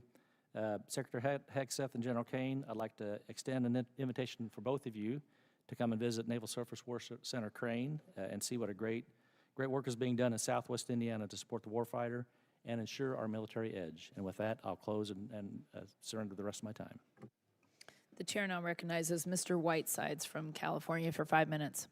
Thank you, Chairwoman. Secretary Hegseth, General Caine, Mr. Hurst, thank you for testifying today and for your service to the nation. Over the past few weeks, military and civilian leaders of many of the DoD components have testified about their FY27 posture. We appreciate their professionalism and their service to the country and the time that they've spent to testify before us. I want to start with Mr. Hurst. Mr. Hurst, you testified at the beginning of this that you said that the estimated cost of the war is about $25 billion. In March, you stated that the first week of the war cost $11 billion. So is it right to say that the following 7 weeks have cost about $14 billion total, or $2 billion per week? Yeah, the most intense phase of the conflict was obviously the beginning. That's when most munitions were used. Okay. And that's the basic expense from the war.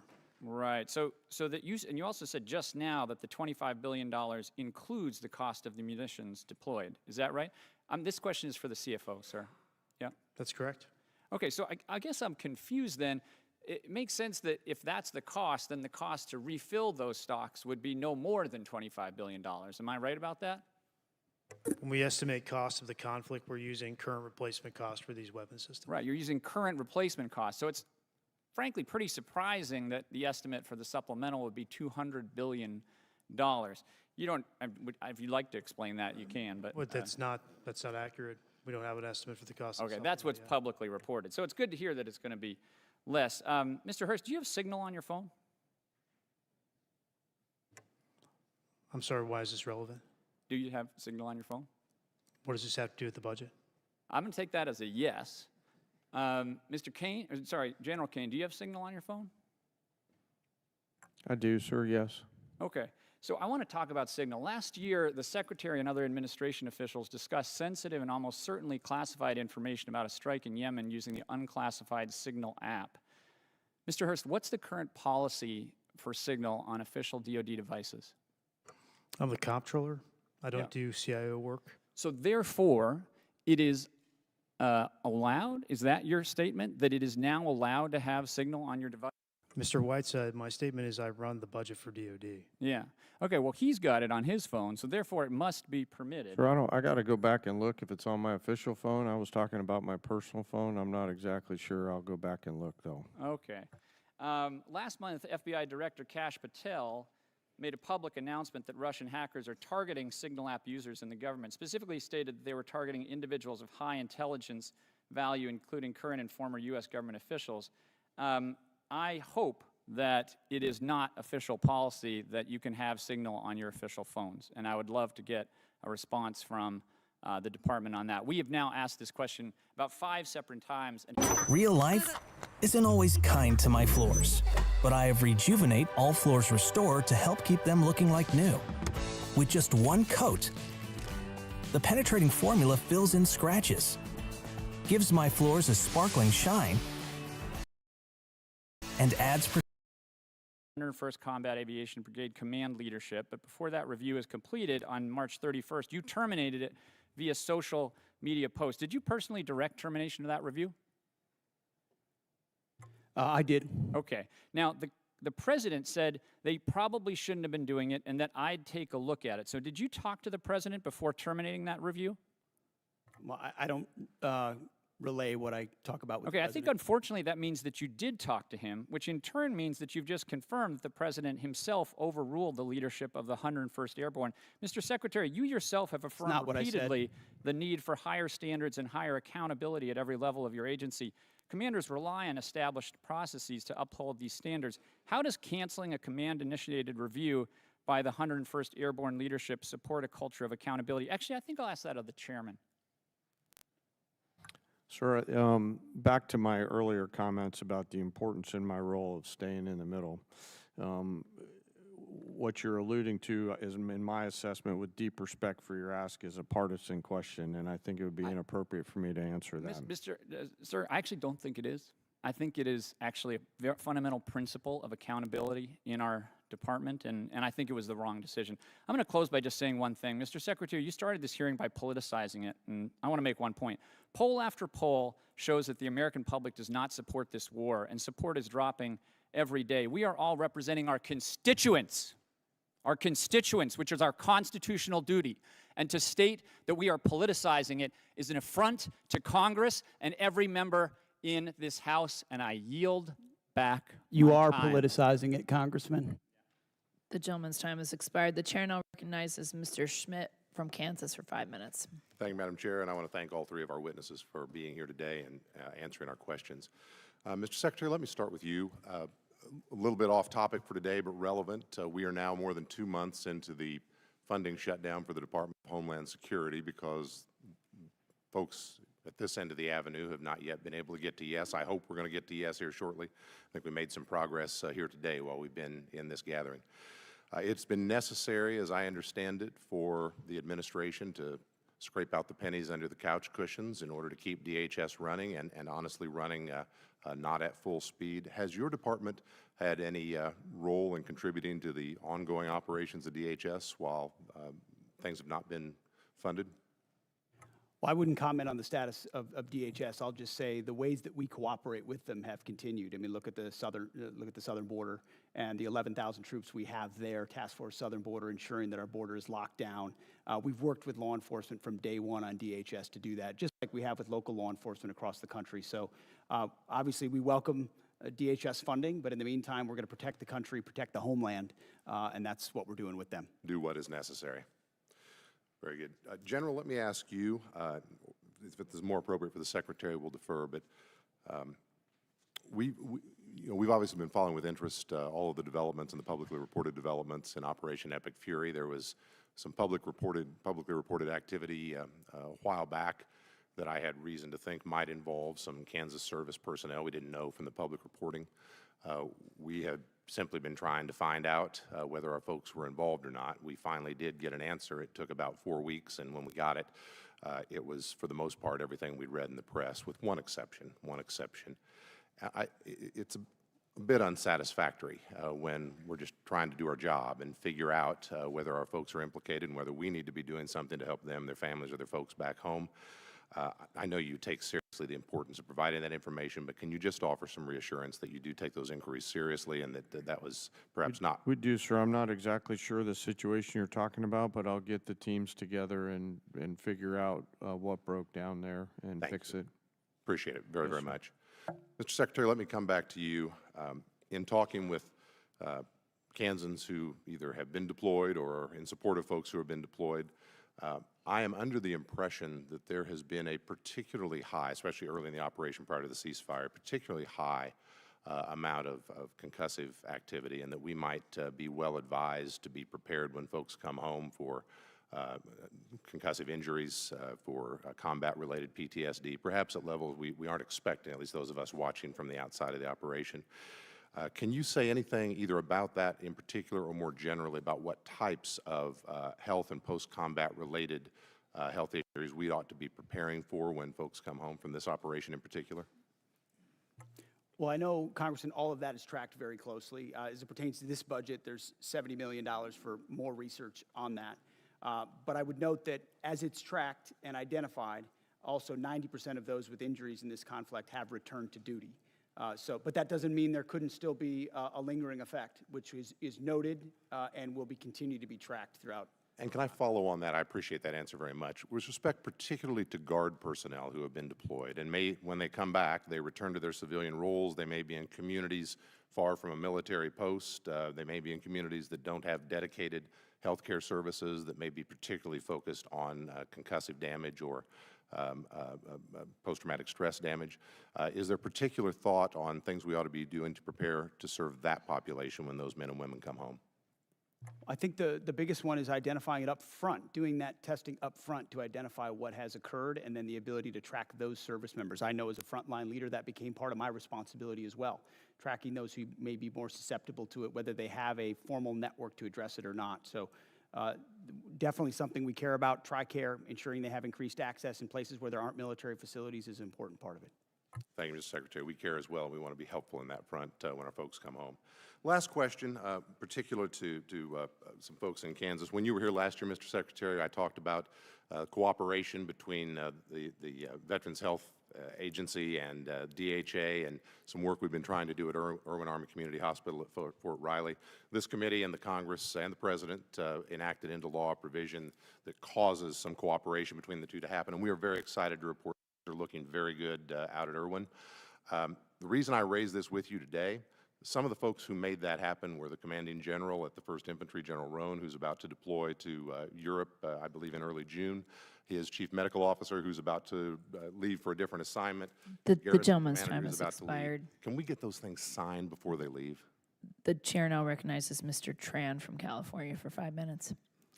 Thank you so much, Chairwoman. Thank you, Secretary Hegseth, General Caine, Mr. Hurst, for being here today. You know, after I was honorably discharged from the Army Reserve, the GI Bill helped me go to school and ultimately become a lawyer. My focus was representing clients who were wrongfully terminated or faced discrimination and harassment at the work. Mr. Secretary, if I were in the courtroom trying to prove that you discriminate against our military heroes, I wouldn't have to look very far or very hard. In just 16 months, you have fired more than a dozen senior military leaders. You've delayed or canceled the promotion of even more. Your chief of staff told the Secretary of the Army that President Trump would not want to stand. That's not true. That was totally false reporting. I'm not getting you to my know question yet, Mr. Secretary. You told the President, the Secretary of the Army that the President would not want to stand next to a black female officer at the military events. But, you know, despite all of this, I remain very hopeful that you can and will do better for the men and women who have dedicated their lives to protect our great country. You're here to ask for $1.5 trillion. That's a huge budget, and I want to make sure that you have the ability to manage it. Secretary Hegseth, you would agree with me when I say that we want the most qualified people in every position of our military, correct? That's a question. Yes. Thank you. General Caine, you would want the same? Yes. Thank you. You know, I share the bipartisan concern about the firing of General George.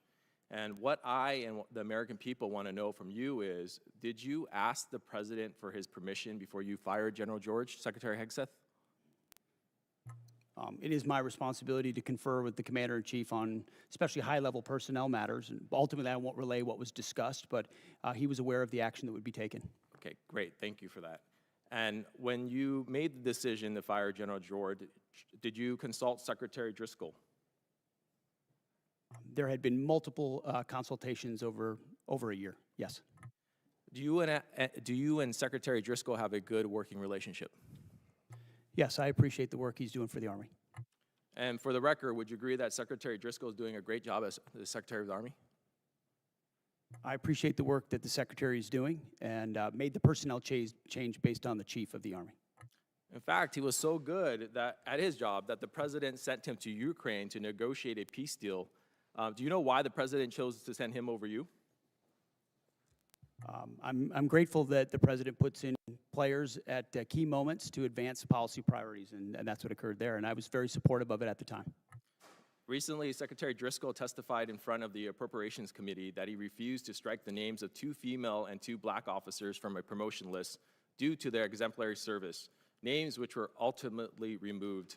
Did you order him to strike those names? I know we removed those names. I did. Why? Because we review every general officer. You mentioned 12 general officers had been reviewed. The number's much higher than that. I would also note that under Barack Obama, 197 general officers were removed. So this is not something specific to this administration. Every officer serves at the pleasure of the president. And when they need to be removed in order to ensure we have the right leadership in those services, I will make those calls regardless of what you might say from the dais. You know, about a year ago, the Army began their transformation initiative. I'm all for modernization, but this process seems to have been completely rushed in a way that compromises our readiness, including deactivating a medical evacuation Black Hawk unit at Joint Training Forces Base, Los Alamitos. I've heard recently from senior Army officials who support slowing down the Army Transformation Initiative, specifically as it relates to aviation. Secretary Hegseth, can you commit to slowing down ATI as it relates to aviation? There are multiple places inside ATI that we are reviewing to ensure that we do not create capability gaps inside today's Army based on the fights we have today and the fights of the future. And this budget reflects ensuring that we don't have any operational gaps in the Army or any of the services. Mrs. Secretary, during your opening, you brought up this beautiful slide, and you talked about the Arsenal of Freedom. It's the Arsenal of Freedom slide, talking about private investment, you know, from the $1.5 billion. RTX was on there, Boeing, GE, L3 Harris, Lockheed. My question to you is, do you or your wife have any personal investment in those companies? No. Thank you. The gentleman's time has expired. The chair now recognizes Mr. Crank from Colorado for 5 minutes. Thank you, Madam Chair. Mr. Secretary, the Department's FY27 military construction request includes plans for a new $250 million Space Force operations facility at Schriever Space Force Base. When constructed, this facility will support essential national security missions like Golden Dome, the National Reconnaissance Office, intelligence, surveillance, and reconnaissance missions, and other Space Command requirements. With a projected workforce that includes over 2,600 high-paying civilian jobs, how will the department compete with the private sector to recruit and hire the highly skilled talent needed for those positions? And how will the department work with El Paso County, which is my county, and the city of Colorado Springs, who strongly supported this administration, by the way, to meet the growing needs of the Space Force? Well, first and foremost, and I mean this, I would welcome your input. That's usually what I say when I'm on the road and in the field with commanders is, okay, you ask me, we meet with battalion and brigade commanders all the time. They ask me a really detailed question, and the first thing I say is, what do you think? And usually they know the problem set much better than us, and we take that feedback back to HQ and we action it. So I would welcome how we can ensure that that workforce is properly cared for and competitive, considering how important the Space Force is, which is doubled in this budget in size. That domain of warfare we have to get right. Yes. Okay. Mr. Secretary, sometimes here in Congress and on these committees, sometimes we do oversight, but sometimes we just overact. And there's been a little bit of that today. There's been some overacting. I would hope that when I look back on my congressional career, I've only been here a little while, I do know that when President Biden did some military operations, I supported him. I wasn't here, but I supported those operations because it's important to support the men and women of the military, and it's important to support our commander-in-chief when he makes the decision to deploy those troops. And I'd hope that when I look back on my career years from now, I will say the same thing, that I didn't choose what to support based on who the party was in the White House, but based on whether it was the best thing for our national security. And I hope that some of my colleagues who don't seem to hold that same standard would introspectively look at what they do. But I want to give you a minute. There's been a lot said about Iran and about the mission in Iran. And I think there's been a lot of misinformation here, and I want to give you the opportunity to correct the record. Well, I appreciate that. We are fortunate to have a president who understands the nature of the threat we face from a nuclear-armed Iran. Full stop. We know what they say they would do, we know that what they were pursuing, and we know that at their weakest moment, we had an opportunity to do something about it before they had a conventional shield of missiles and drones so large that they could never be contested. And then without inspections and from a bad deal, they could possibly race to a bomb. So the threat was right there in front of us. All it took was the courage to act, which no other president had done. And he gave us a clear set of objectives, which the chairman and I talked about from day one. In pursuit of ensuring that Iran never gets a nuclear weapon, you degrade their missile program, defeat their missile program, get at their conventional navy, and ensure they don't have a defense industrial base so they can rebuild those capabilities. That's what we briefed from the podium. That's what we talked about. That's what we were focused on. And in service of that, had overwhelming military victories in pursuit of it. I mean, we've never seen an air campaign like what we did alongside the Israeli Air Force, not to mention the rescue of those 2 pilots and the professionalism of that joint force that went downtown twice, once in the day and once in the night, to leave no man behind. That is a call the commander-in-chief makes, and he had the guts to make it. And as a result, we're in a ceasefire in the middle of negotiations in a very strong place with a blockade that will ensure that when this is done, when a deal is set, it's a deal on the president's terms to ensure Iran never gets a nuclear weapon. That's a fight worth having. And if the American people remember 47 years, Americans remember 47 years of what the Iranians have done to us, targeting and killing Americans. If they had a nuclear weapon, they would use it. This president has unleashed his military to do something about it. We've had historic successes. And if we need to go at it again to ensure that success, we are prepared to. But we're hopeful over time that a deal will be compelled and compelled quickly. So this talk about endless wars or forever wars, the president points out rightfully what this town tolerated in Iraq and Afghanistan and Vietnam. That is not this. This is a discrete mission to pursue U.S. objectives, and we're doing it in a historic fashion. I support this president's operation right now in Iran. I supported President Obama when he said he opposed a nuclear Iran and would do what was necessary to not to do that. And I supported President Clinton when he did the same. It's time to act, and I'm glad that this president did. Thank you. The chair now recognizes Mr. Vindman from Virginia for 5 minutes. Thank you. Earlier, Secretary Hegseth, you talked about flexible realism. So let's see if we can figure out how much of it is realistic and how much of it is just flexible. Secretary Hegseth, last year I asked you some questions about Indo-PACOM and threats in Europe, and you had a hard time answering those questions. I'm sure you prepped better this year, and I'm hoping you can answer some of these basic questions since now we are at war. Do you know what the price of oil is today? I don't know where it's gone as of this time of this hearing, but roughly $100 a barrel. It's actually closer to 120, 117. Well, it depends on the index you're looking at. I'm looking at Brent. Do you know what the price was the day before of Brent, the day before we went to war?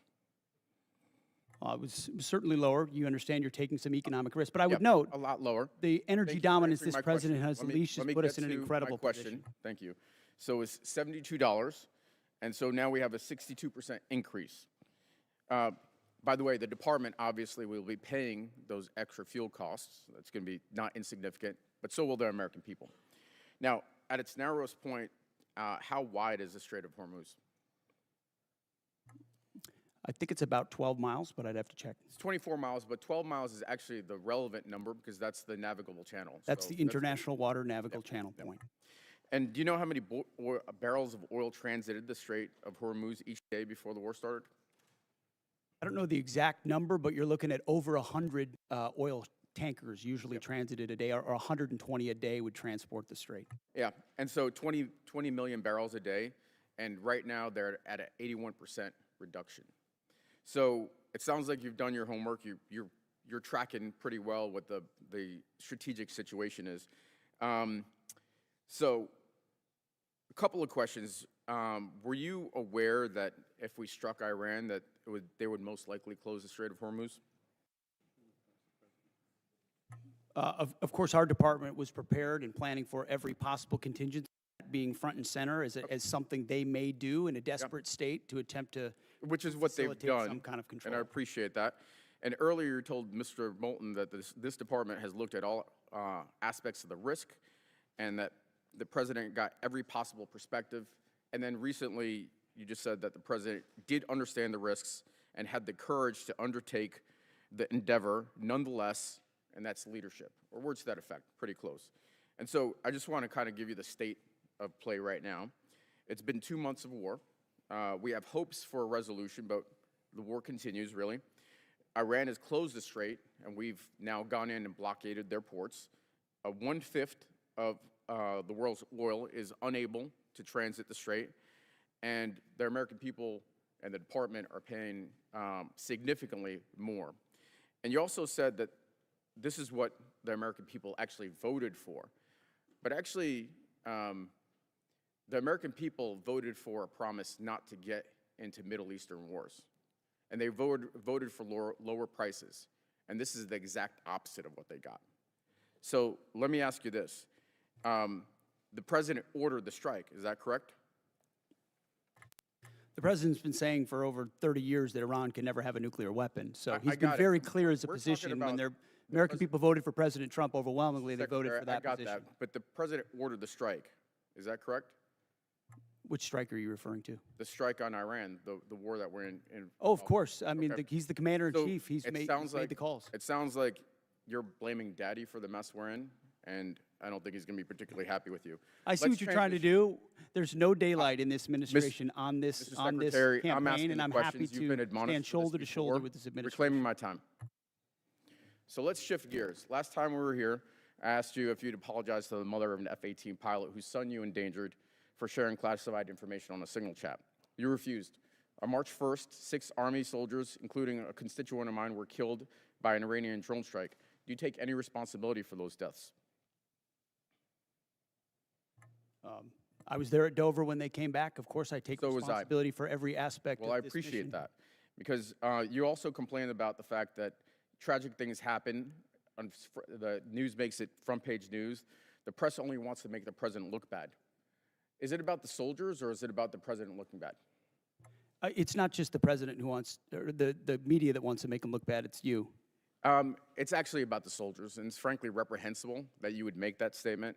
And so, you know, Truman had a sign on his desk that said the buck stops here. And this The gentleman's time has expired. The about chair now passing the buck. recognizes Mr. Van Orden from Wisconsin for 5 minutes. Thank you, Madam Chair. Mr. Secretary, it's great to see you. General Caine, Honorable Mr. Hearst, of course, my dear friend of over 3 decades, Master Chief Isom. How are you doing? Hey, I have to be very clear here. I spent my entire adult life training for war, training others for war, or at war. And you very astutely mentioned to some of my Democrat colleagues that our generation has been involved, was involved in an endless war, a morass. And I've had, with Matthew Burns, I've had 22 of my friends commit suicide. And I know that you have recently instituted a specific office to help lower active duty and veterans suicide in conjunction with my great friend, Secretary Collins. So I want to thank you for that. 2 months does not a morass make. However, it could be the start of one. And the difference between this administration and many previous administrations, I think that you understand, particularly because of your background and your SCA back there, and General Caine, you understand what it means to fight to win. And we didn't fight to win in Afghanistan. We didn't fight to win in Iraq. And it's palpable. I have more friends than I can count that are still on active duty in every branch of service, including the Coast Guard. And for a Navy guy, that's a big stretch. The morale of the men and women in the Department of War, and in their case, the Department of Transportation, is exponentially higher than I've ever seen it, ever. And that comes from leadership, starting with President Trump, going through you, to General Caine, and through your SCA. And what some of my colleagues refuse to admit is that that's how you win. It starts with the man. It's the first soft truth. Humans are more important than hardware. And I want to thank you for setting that environment. I don't want to be at war, but Iran declared war on the United States of America 47 years ago, and those bastards are responsible for killing and maiming many of my friends. So this is not some esoteric political argument for me. This is a fact that President Trump, by using you as the Secretary of War and General Caine as CJCS And Master Chief Isom, what you're doing is you're going to end a war that was declared on us. And of all times when we should unite as Americans, especially in this puzzle palace up here, is when we're at war. And it is a war of choice by the mullahs. That is who chose to fight this war, and we're going to end it. I don't really have a question for you. I trust your judgment. General Caine, I trust your judgment. Master Chief, I trust your judgment. And when you're coming here with a request for a tremendous amount of money, I understand that there's no fluff in there, that this is what's required to end this war that the mullahs chose to declare against us. And I'm telling you right now, we have your back. And there are a lot of my Democrat colleagues that do also. They're just afraid to say it out loud because they'll be crushed by the left of their party. And that is reprehensible. So with that, whatever you guys need, you just holler. Okay, Mr. Secretary? I couldn't say it any better. Thank you very much, Congressman. You're welcome, sir. With that, I yield back. Gentleman yields back. Chair, and I recognize the gentleman from Missouri, Mr. Bell. Thank you, Mr. Chair. Mr. Secretary, I don't trust your judgment. You made the comment to my colleague that there's no daylight between you and the president, which calls into question your role and, again, accountability. And so I got to ask, has there ever been any time that you disagree with the president on this war or anything in general? I would never betray conversations that we've had. Okay, The commander-in-chief so you can't even deserves candid acknowledge that discussion you've in ever even private. disagreed with the man, like his choice of tie, that dance, anything. You haven't disagreed on anything. I've never relayed the discussions I have with the commander-in-chief. Okay, because it seems to me that rather than being Trump's Secretary of Defense, that sounds like you're just being Trump's secretary. And we need someone who's going to be there that is actually advising, that is also pushing back when necessary and serving the country as opposed to the president. So you said you've never called him out privately or publicly, because we know that hasn't done. But have you ever said the words, and you don't have to tell me what it was about, have you ever said the words, Mr. President, I disagree with you? As I said, I don't relay the private conversations that a commander-in-chief You can't even acknowledge deserves. that, like if you've just said, Mr. President, you're wrong about this, or you're wrong about that. You can't even acknowledge, you can't even admit that, if that's happened. You can ask it again if you want, but I don't relay the private Okay, fair conversations enough. that a commander-in-chief The deserves. objectives of this war have constantly shifted and changed. You see that, though, right? Like, you can acknowledge that. Because 1 minute it was to dismantle the Iranian nuclear program. But I don't know how that objective has not now been the listed objectives as far as I understand. Then there was regime change. Trump even said when announcing the start of the war, the hour of your freedom is at hand. It's yours to take. He also posted on Truth Social in January, help is on the way, to the Iranians posting in the street. Do you still believe in this particular objective? The objectives have been clear from the beginning, and I've supported the president throughout in having the courage to take on this threat. Okay, so then let's talk about what else has he said? So let's talk about the Trump doctrine. So on November 6th, the president said he was all about ending wars, not starting new ones. Yet in the so-called doctrine, the conflict has not answered why we're in the war. The objectives have changed. We're not sure about the exit strategy. This, to me, is the definition of open-ended or forever war. And you cannot claim to end forever wars while engaging in one. And then here's the one that really gets me. So I'll know when it's over when I feel it in my bones. So, Mr. Secretary, war decisions should be based on defined military objectives. You agree with that statement, correct? It's the commander-in-chief makes the call on behalf of the American people when our objectives are completed. There should be clearly defined military objectives. That's safe to say? Ultimately, the commander-in-chief makes the decision about when our objectives are achieved. Okay, because because I'm just trying to figure out, like, what kind of analysis, evaluation are we looking at with objectives when it's just what the president feels in his bones? Like, Are we talking about like some Da Vinci Petruvian man or what? Like, what are we talking about when we just talk about feeling it in your bones? Because my thing is, we're not set up here to trust anyone's judgment. We're here to represent our districts and the American people. And so my next question is, the problem that I'm concerned with is that Iran continues to increase their negotiating leverage with us. And so we've been told that we've won this war, it'll be over in a few days, but now they didn't control the Strait of Hormuz, and now they do have leverage in the Strait of Hormuz. I remember even in the strikes in June, after the strikes in June, I should say, they struck Al-Udeid, and we never responded to that.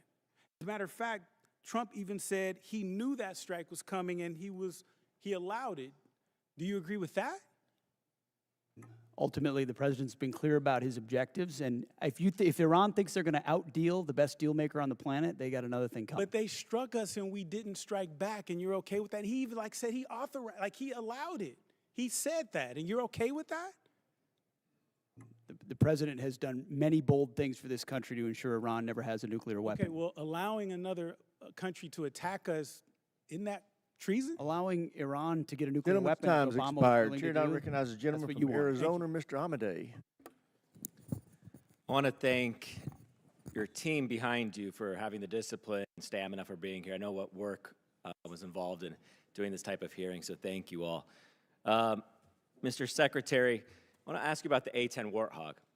How effective has it been in the war in Iran? As I'm sure you know, it's a very effective platform. Yes. And so why is the Air Force, I mean, they've been trying to retire this platform for 40 years, since 1984. And it seems like it keeps proving itself no matter the technological advances that we have in the military. So why is there a need or a push to retire this platform? Well, the push to retire the platform was from previous administrations, based on mostly requests from the Air Force. But given how, anybody of our generation knows how impactful, important, and significant the A-10 and the Warthog has been. And that's what you want when you need close air support. Full stop, everybody knows it. To include when you've got down pilots and you need to go downtown Iran. And it was incredibly effective in those missions. Now, there are other places where it's less survivable, and I understand that. But there's still most of the world where it is the most effective close air support platform. That's why I got with the Air Force Secretary. We extended it to 2030, and we're, per the President's guidance, going to look at other options, maybe other variants and ways in which we can keep the A-10 capability or platform on the battlefield for our warfighters who want that kind of close air support. Thank you, I appreciate that. Just, you know, as technology advances, sometimes we forget, sometimes the old school machinery we have works just.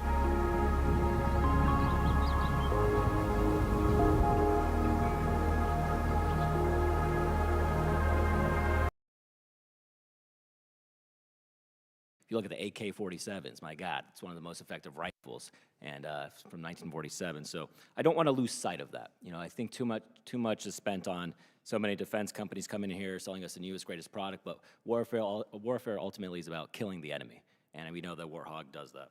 I want to shift focus a little bit to actually kind of old school as well. I know the SOF and PSYOP right now, there's been 3,000 positions cut, mostly on PSYOPs and civil affairs. How is, you know, I've been wondering, we have air superiority in Iran, and it seems like there's no internet connectivity in Iran. Are we doing any leaflet drops over there? We've explored a variety of different actions, many of which are classified, but that could restore additional communications capability to the Iranian people. I would love for President Trump's Truth Social post to be leafleted all over Iran, to be honest with you. I think that would encourage them to actually take to the streets. Moving to Iraq, I think there's budgeted right now about $118 million to the government of Iraq for the counter-ISIS mission. We know the problems that the Iraq government are facing right now. And you have personally said that you're going to certify, you know, the spending on it. I mean, do you think that this is an effective use of our money to give it to this government that we know is aligned with Iran and seems like it's becoming more difficult to deal with? It's very much an open question. We're paying very close attention to the new government there and the counterterrorism efforts. some of which have been successful over time, and others of which have not in this conflict where Iraq has not stepped up in those efforts. And we're reviewing funding, basing every aspect accordingly, just like we did in Syria. The president directed that we leave Syria. We had 8 bases. We went down to 4, 2, and then 1, and now ultimately are in northern Iraq. And we'll review our posture throughout the region. Great. With that, I yield back, Mr. Chair. Chair now recognizes the gentleman from New Jersey, Dr. Conaway. Thank you, Mr. Chairman, and thank you and Ranking Member Smith for holding this hearing today. Thanks to the witnesses for presenting themselves to us to answer questions. At the outset, let me say that I'm proud of the work that our service members do every day to keep our nation safe, and I have profound respect for those who voluntarily put on the uniform to serve and protect our country. The Trump administration's reckless military actions are driving up costs for everyday Americans. This war, as you know, is not supported by a significant majority of the people in this country. The administration has increased military operations around the globe, including strikes in 8 countries, and the war in Iran is costing taxpayers billions of dollars. Estimates are by the time it's over, it could cost $1 trillion to the American people, a lot of that off budget. It's estimated that the first 6 days of the war cost around $12 billion alone, and we are now hitting 60 days of war fighting without a plan to exit this conflict. The administration has failed to transparently tell the Congress or the American people what the costs of the war are and why we are at war, and expects Americans to keep footing the bill. The comptroller has, and thank you for coming, sir, given us an incomplete number, and I understand we're in the midst of war and there's some, you do have some challenges in that regard. But Congress, I think, my colleagues would have appreciated a more thoroughgoing cost estimate so that we may properly conduct oversight as is our duty. I would agree with my colleague, Ms. Goodlander, about the department sharing the full breakdown of the costs of this war and understanding where every dollar is going. That number does not likely reflect the full costs of war, as you know.